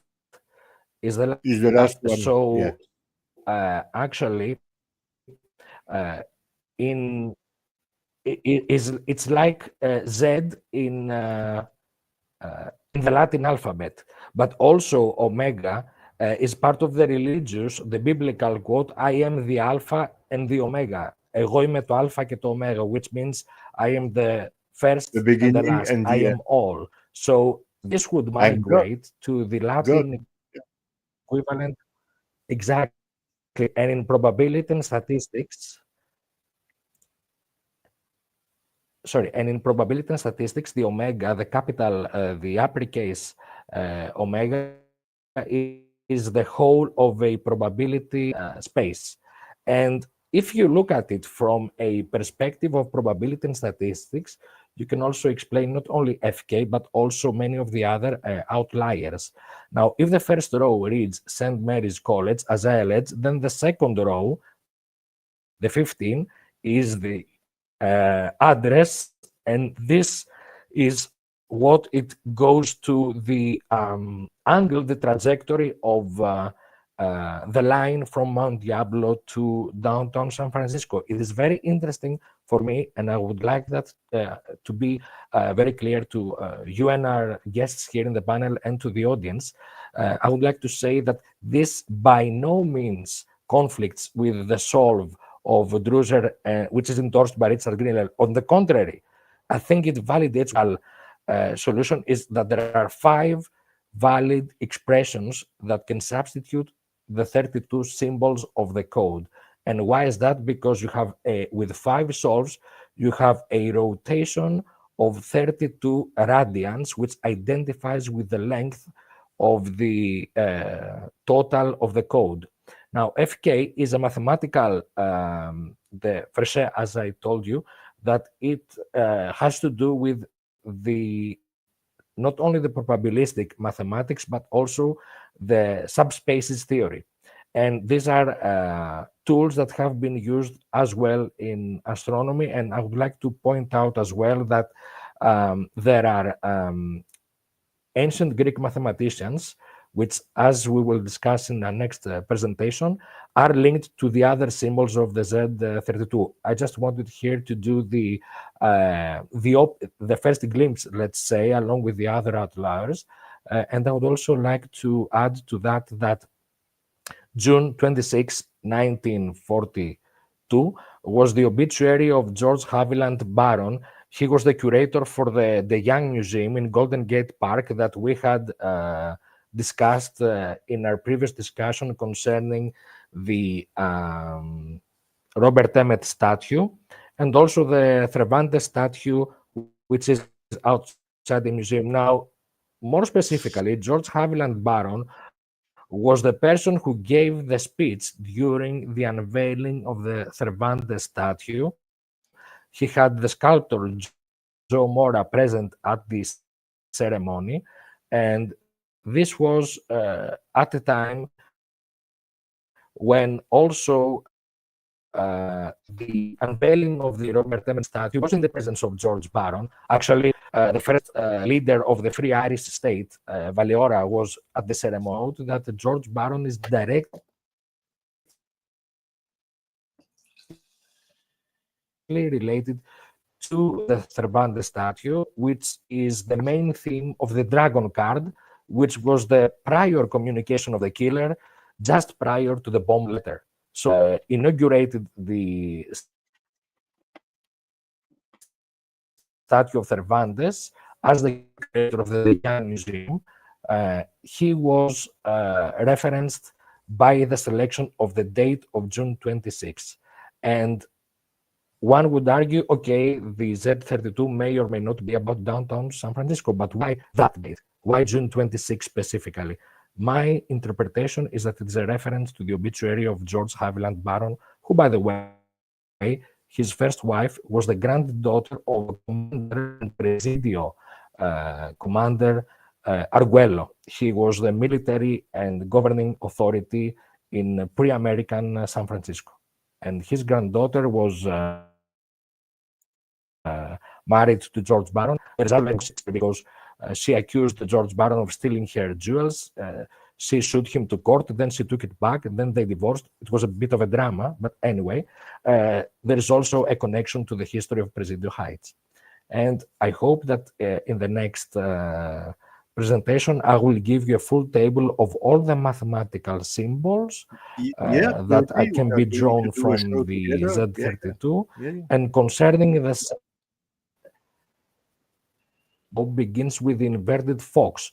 This is a reference to another June 26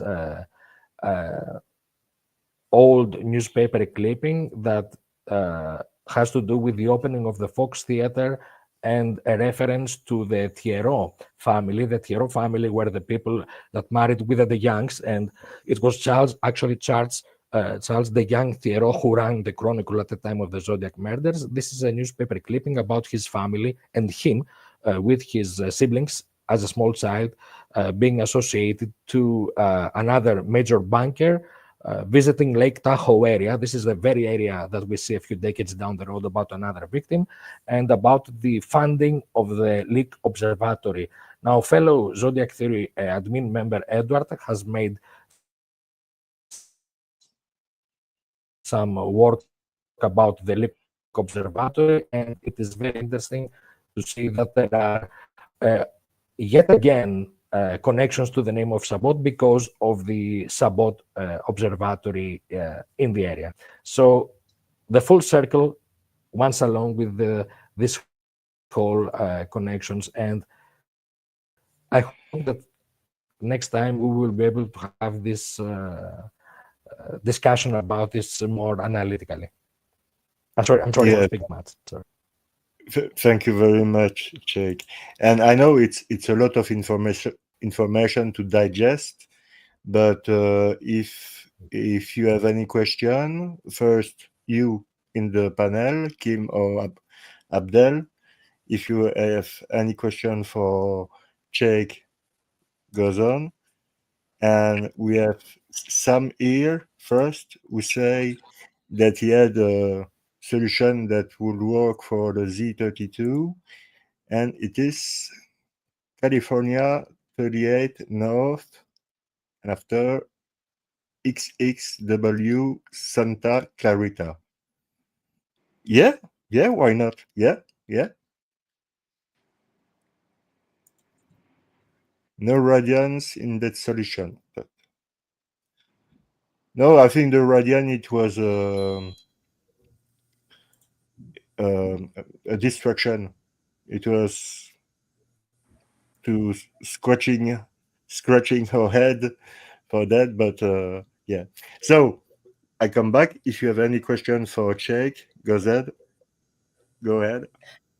That's a lot of history. Yeah. That's interesting.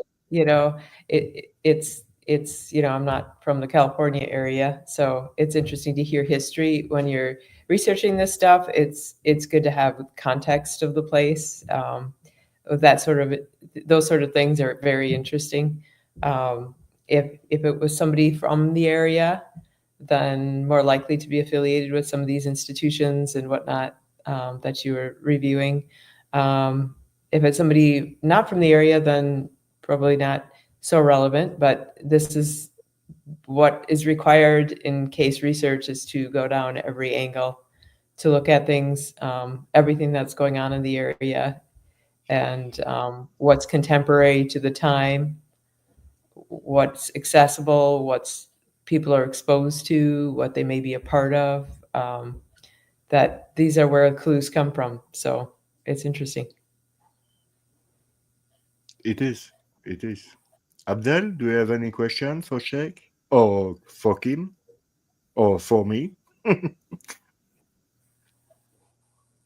No. Brought up radians. I think that's interesting. It makes you sound smart to talk about radians, but what's required in knowing enough about it to have been capable of putting that in a letter is, a trigonometry course, which most people participate in at some point. In the context of my POI, he was in radio school in 1968. If you're going to study waves, you're going to have to study radians.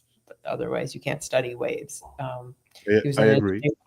Definitely. Yeah, he was an engineer. I can validate that because that is part of my research, radian and wireless communication. So what Kim says, I can validate that. I do that for a living, wireless and wave propagation and radian. So what Kim says is very.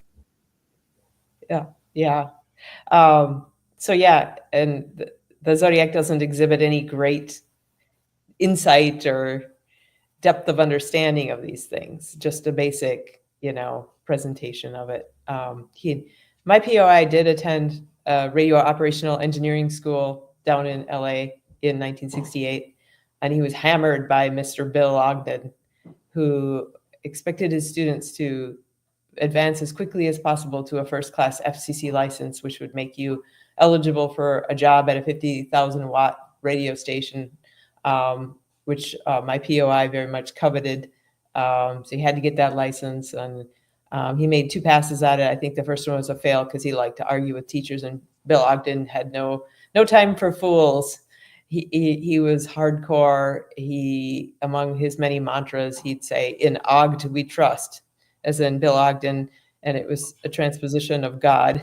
"In Ogd we trust," and he drilled his students. And so anybody going to that school would walk away with enough of an understanding about radians to be able to produce a letter like the Zodiac did. And I agree with you, it's a distraction. And I went down that rabbit trail, and I asked myself, I I factored in magnetic north, and I asked myself, if I was going to chart a course on his information in this letter, and I was going to factor in magnetic or north, would it take me through Spokane in 1969, whenever that letter came out? I pulled out the tables, Yes. and I found the numbers that I needed, and I figured out how to do the calculations, and it did not take me through Spokane.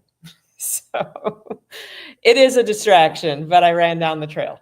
So We have Dr. Kasbah here who asked your person of interest name.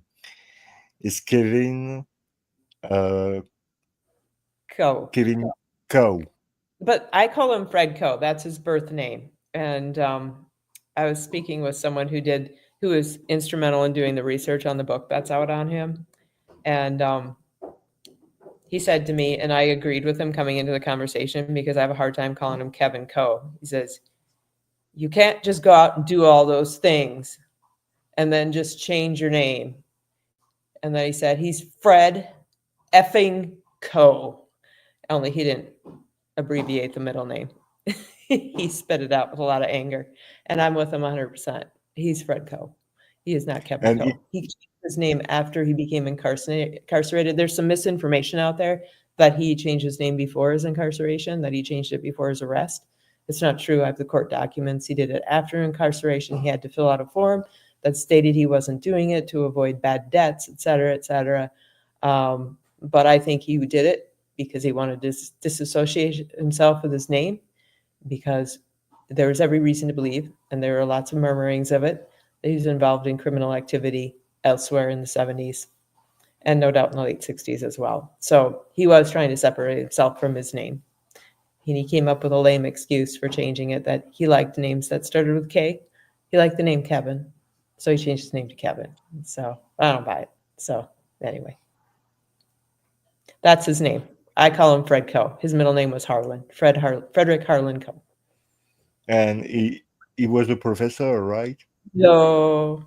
He was a two-time college dropout. Okay. Failure at his publishing company, a failure as a real estate agent in Spokane in 78 to 81. He's a failure basically in everything he did, except he did manage to keep a job for a few years down in Las Vegas as a radio broadcaster, having the night shift, the middle of the night shift. He ultimately got fired from that job. Then he went to work at a disco tech as a DJ. He got fired there. He went to work at another one. He just has a history of a lot of firings. So a lot of failure, lack of continuous employment. It's real sketchy. So. And Dr. Kasbahi asked you, Kim, you said the name Bill. Who is Bill? Bill is William Ogden, the owner and instructor at the Radio Operational Engineering School in Huntington Beach, California, ROES. Bill Ogden's Rose. You can find him. There's a online radio museum link. I think it's Modestio Radio Museum. You can find things about him. He's talked about there extensively. He's a real interesting character. And I'm sure he didn't suffer fools. And so I'm not surprised that it took Coe 2 passes at that place to get through. He bailed on the first pass in January 78 and January 68, went up to San Francisco for 5 months. Got his third-class license at Career Academy in the Tenderloin there. And then he went back down to Huntington Beach and made another pass, and apparently finished it successfully. I question it, but he got a job at a 50,000 watt station, so that is evidence to believe he got his first-class license. Okay. Great. It's a lot of information, and it's great to have all this new information. Sheikh, I know you need to go, so I'm going to let you go. But thank you again to accepting again my invitation to talk about. It was great, Zero. It was great to be back with you guys. Yeah, and it's always great to have you, my friend. Always. Merci beaucoup. See you next time. Good night, everyone. It's nice to meet you, Sheikh. Thank you. Nice Nice to to meet meet you. you too, Kim. Thank you. See you Thank you. soon. Take care.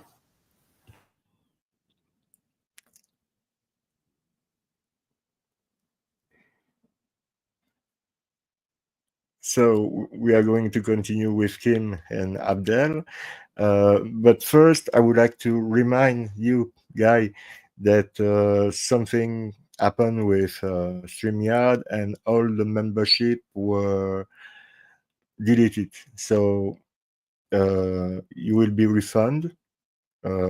It's but if you want to take another new membership, you can do it, and it will be great because if you want, there is things here I cannot do here on YouTube, uh, like sharing graphic detail of a murder scene or talking about some stuff that we are not allowed here on YouTube.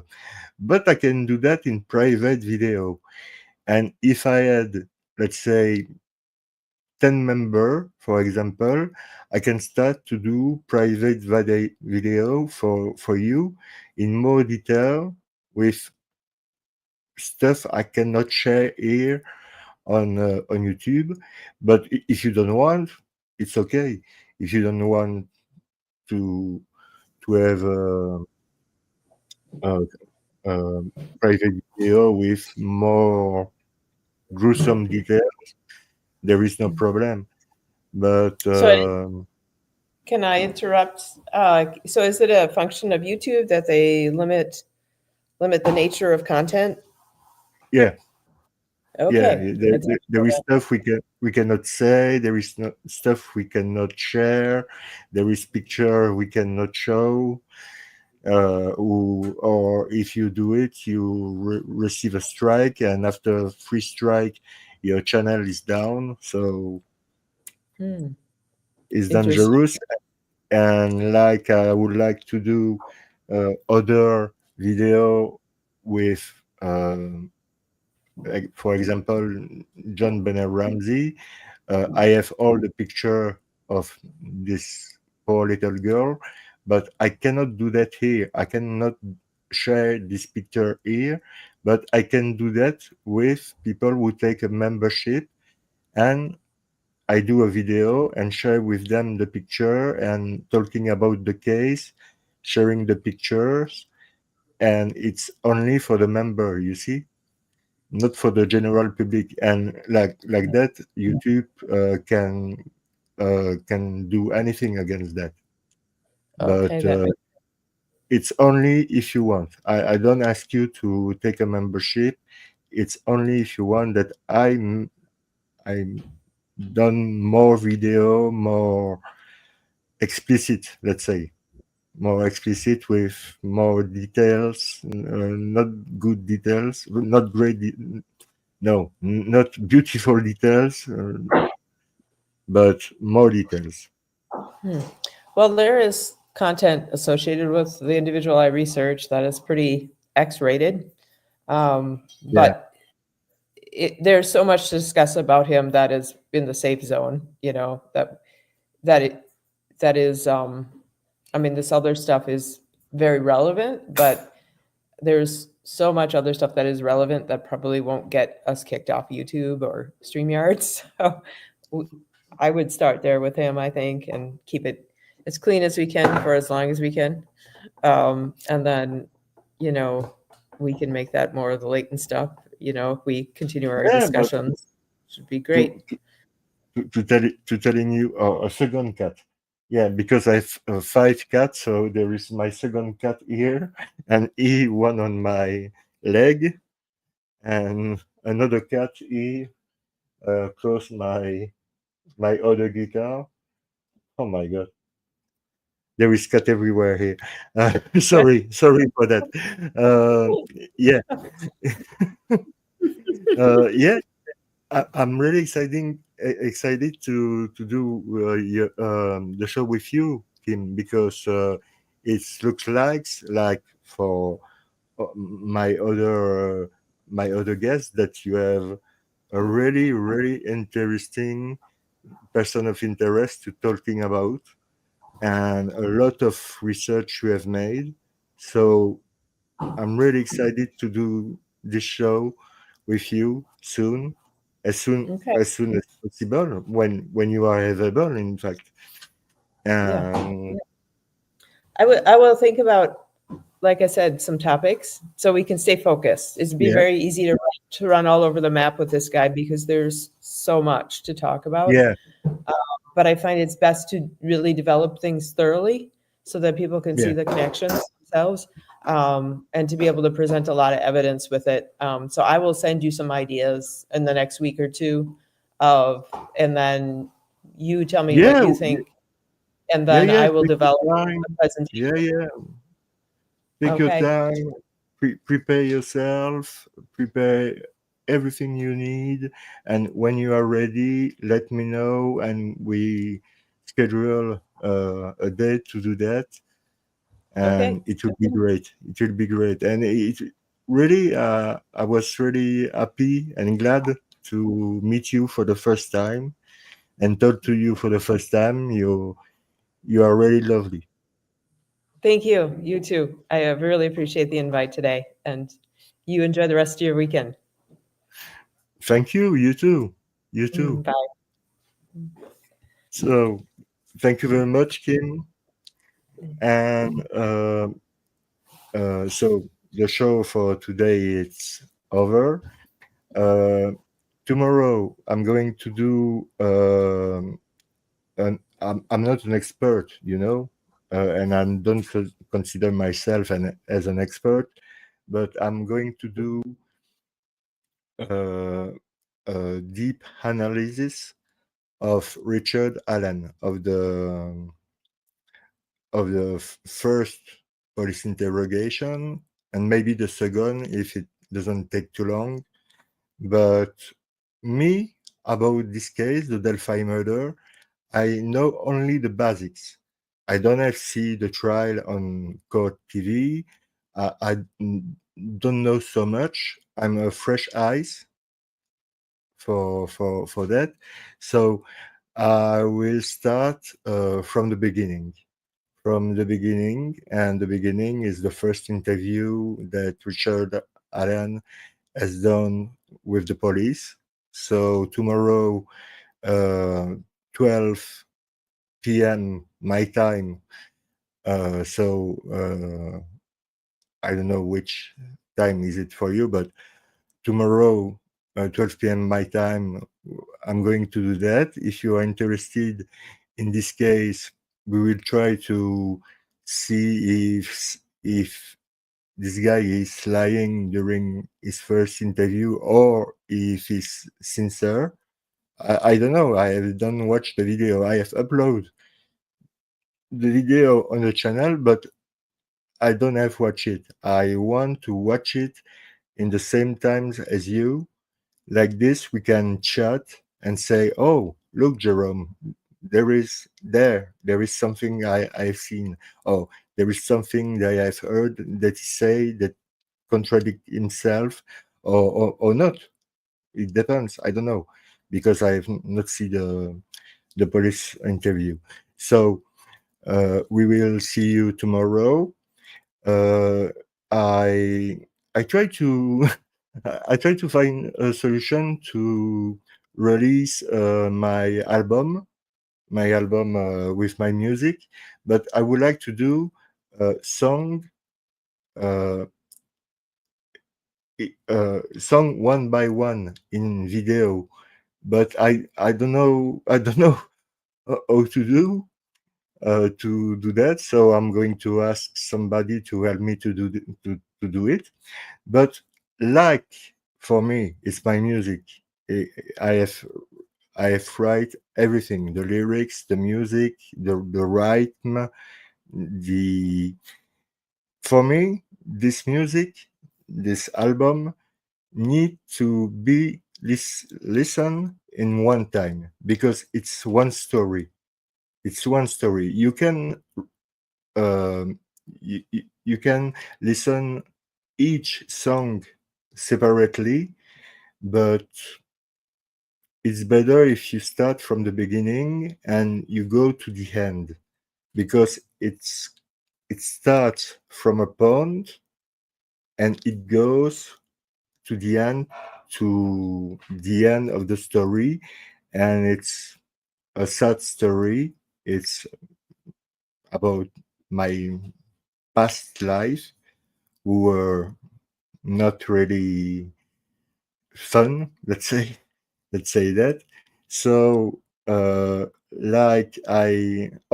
you, Dr. Kasvar. Thank you very much. Thank you very much. Thank you, Darkside. And thank you everyone. Thank you for what you do. I know you are regular on this channel. You are incredible. Each time you are there, I don't know what to say, but the show is over. But if you are interested, I'm going to put all the songs of the album just right now. So if you want to listen some good crazy metal, go ahead. So see you tomorrow. I hope you will spend the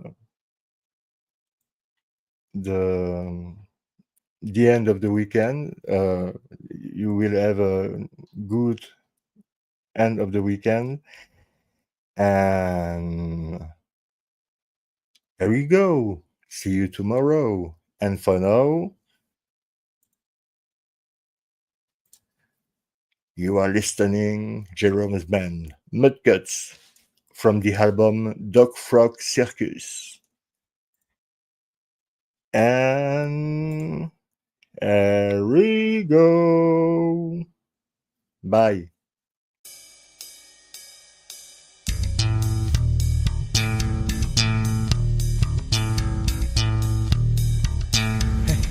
Hey, take a look at that.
What did today?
Fuck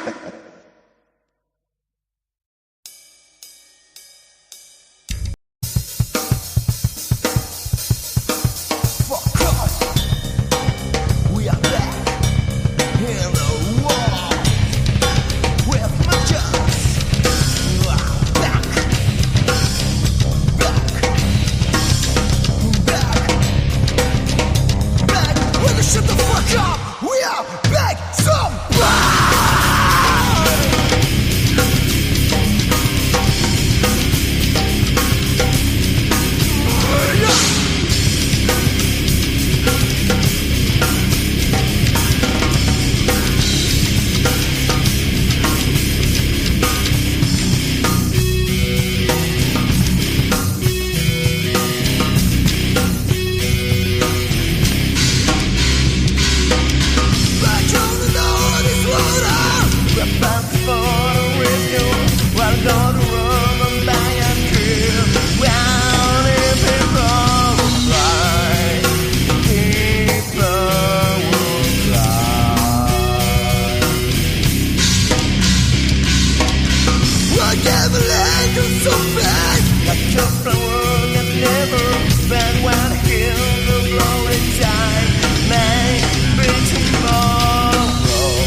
like he's in my head. We get drunk, we're body, we're playboy, my control is all over me. When I watch the sun, they gave my cry. They will make me wild and do me a play. So we got proud of my power, not hurt on it. I want to get on.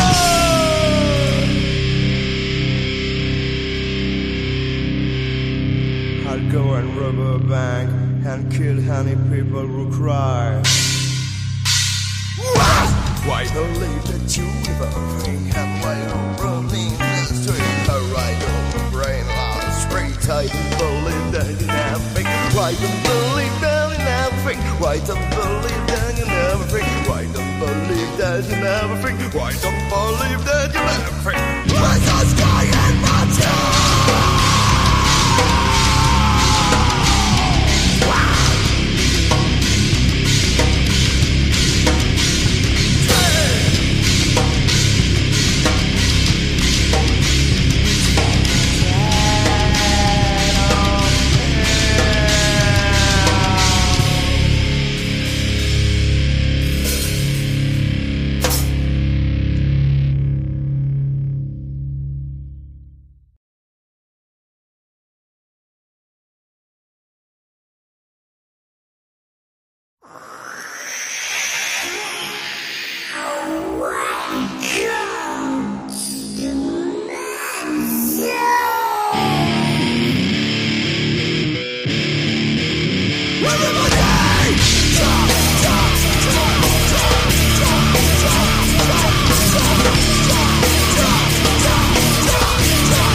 just a storm, one good drink to read.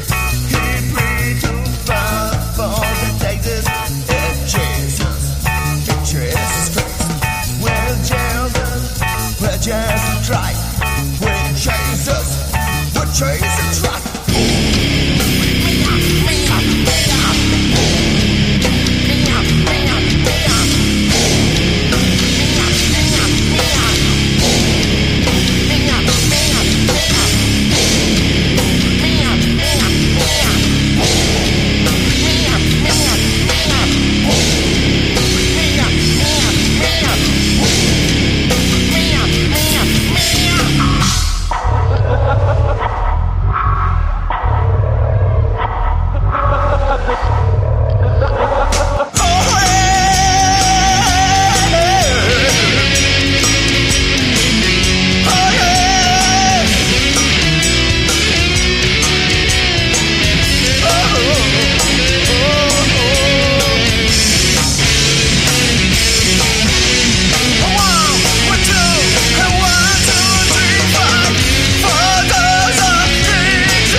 For the rest of my life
with choice? You wanna play, you wanna play with choice? You wanna play, you wanna play with choice? You wanna play? You wanna play, you wanna play with choice? You wanna play, you wanna play with choice? You wanna play, you wanna play with choice? You wanna play, you wanna play with choice? You wanna play, why? Who wants to see the front of me? You wanna play, why? Play, why? Wanna play, one night, why? Play, why? Wanna fall, doing the night, why? Play, why? Wanna see the front of me? Die!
It's a more expensive.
don't rush into morning's sunshine, and don't rush out. That's all. This is a king, all out into the corner. This is what yours are in. Well, I'm fighting. Right to kill the highs are in the heart of the cold. Going down within the chamber. This is a king of all when I lie. You will see that the real man die. When it goes bad, it's not when you're sorry. When you kill guys who are angry.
rest of my life I won't be happy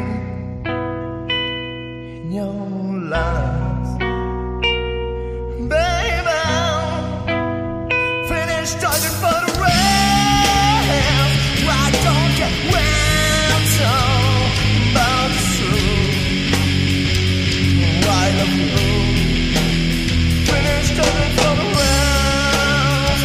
Why don't you answer about the truth? I love you. I love you.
Cambodia in the text.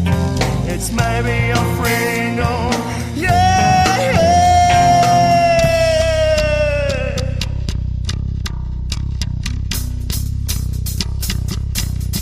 Extra plus.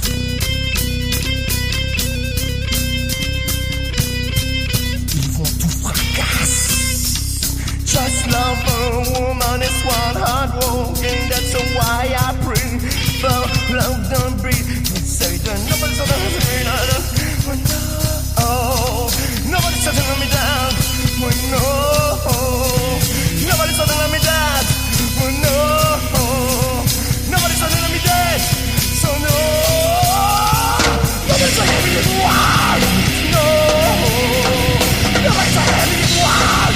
No, nobody's gonna let me down. No, nobody's gonna let me down. So no, so no.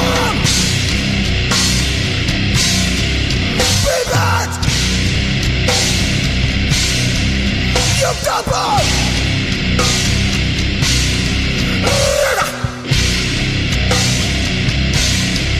You'll be bad.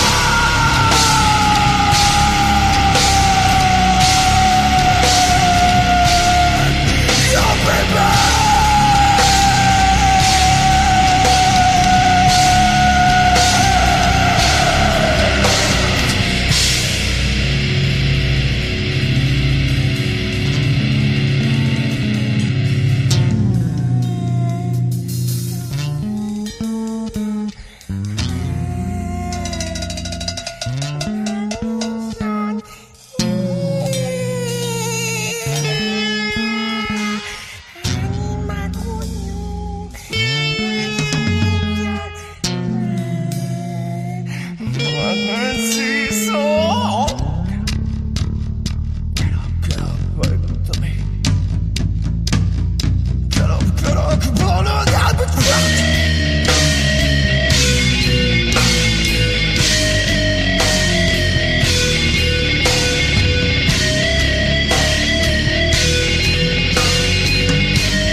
Are you ready for the crazy?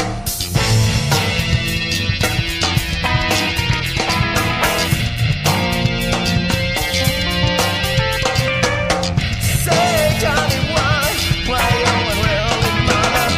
For the jaws and big jaws, so that why you all the fire in some nice one I can see no fear.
Anybody ever looking at me? I hear all that in my head as a ring. Why do I have a gunshot every day? Why too much if I do the one more day? Anybody ever looking at me? I hear all that in my head is worry. Why do I have a gunshot every day? Why too much if I do the one more day? Anybody ever looking at me? I hear all that in my head is worry. Why do I have a gunshot every day? Why too much if I do one more day? Anybody ever looking at me? I hear all that in my head is worry.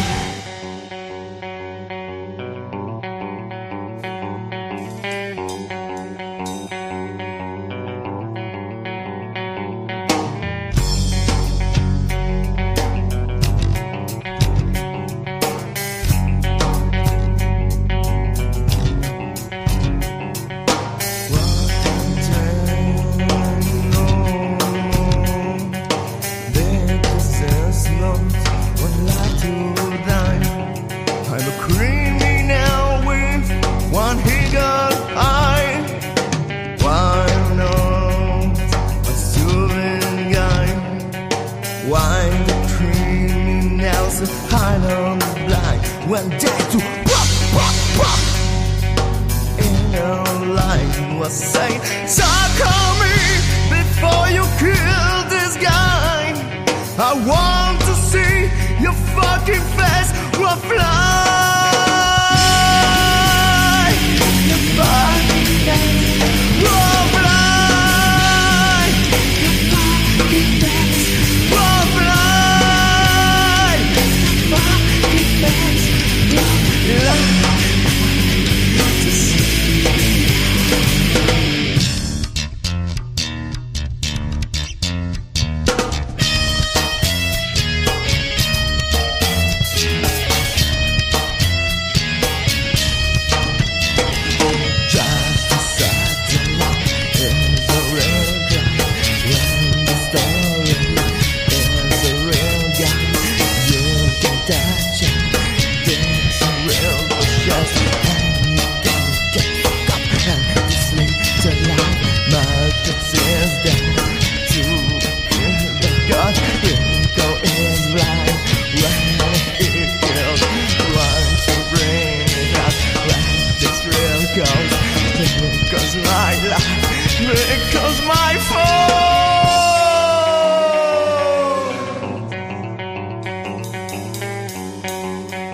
I can see my friend die when I do pop, pop, pop. In the light, maybe drop it, top, top, top. But I don't care about it. Go the line, don't go and die. Something has a jam, but I don't want to hear down. One night, Husseini, the criminal with one hiccup eyes and one to lie. To kill with God to lie. To kill God to lie. To kill God to lie. To see, just to see. Wrapped up so real, he's a real guy.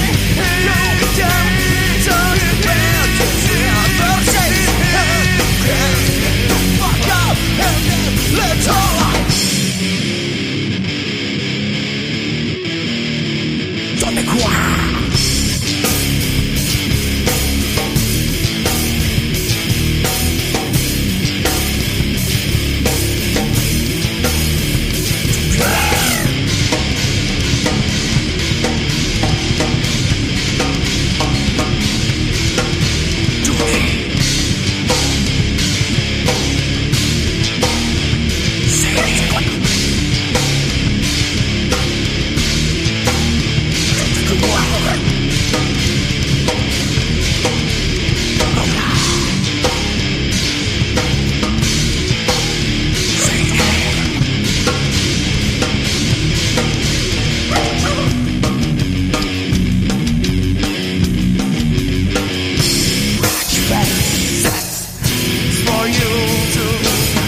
Il faut légaliser, tu sais déjà quoi.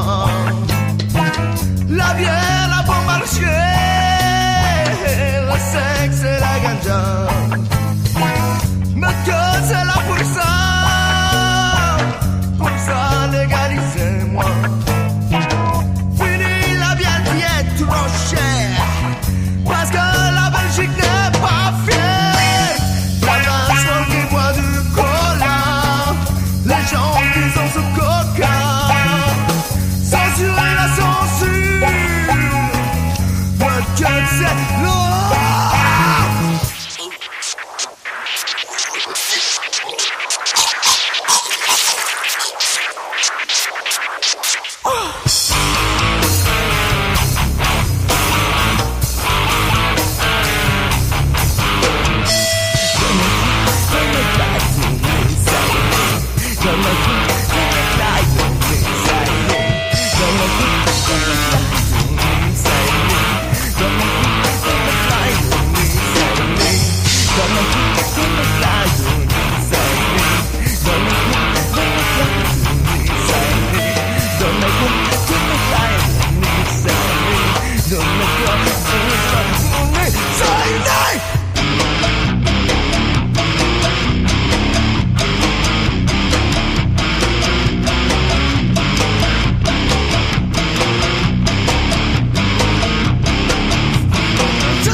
Are you ready? We have to stop up now!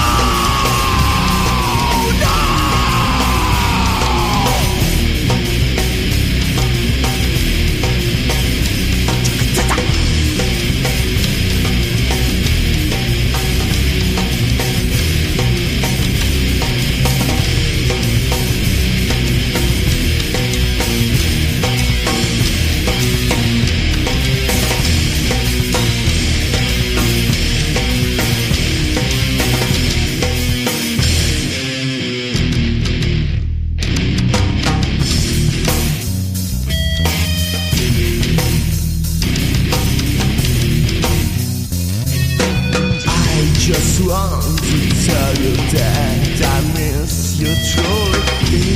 And last night's coming, the day that was gone. I just want to time of taking the time of taking the life. Cause the boy we want to die.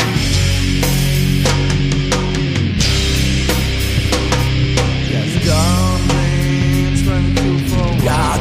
Thank you for all. Yes, God, bitch, thank you for all. God, bitch, thank you for all. Yes, God, bitch, thank you for all. God, bitch, thank you for all. Yes, God, bitch, thank you for all. God, bitch, thank you for all. Yes, God, bitch, thank you for all. Yes, God, bitch, thank you for all. Yes, God, bitch, thank you for all. Yes, God, bitch, motherfucker. Yes, God, bitch, thank you for all. Yes, God.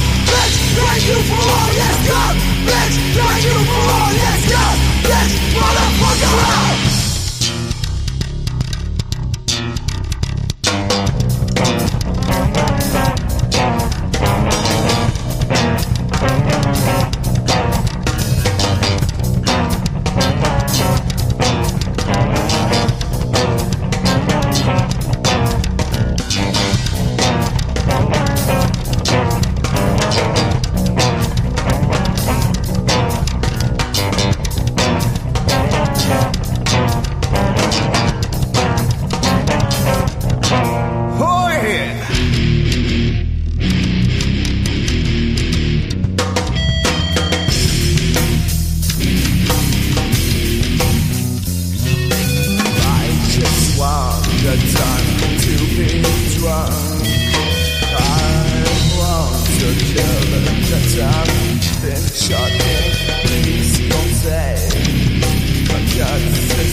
pride.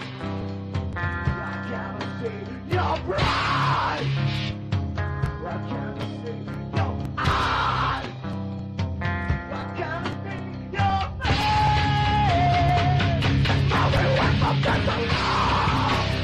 Somebody take it away.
Why?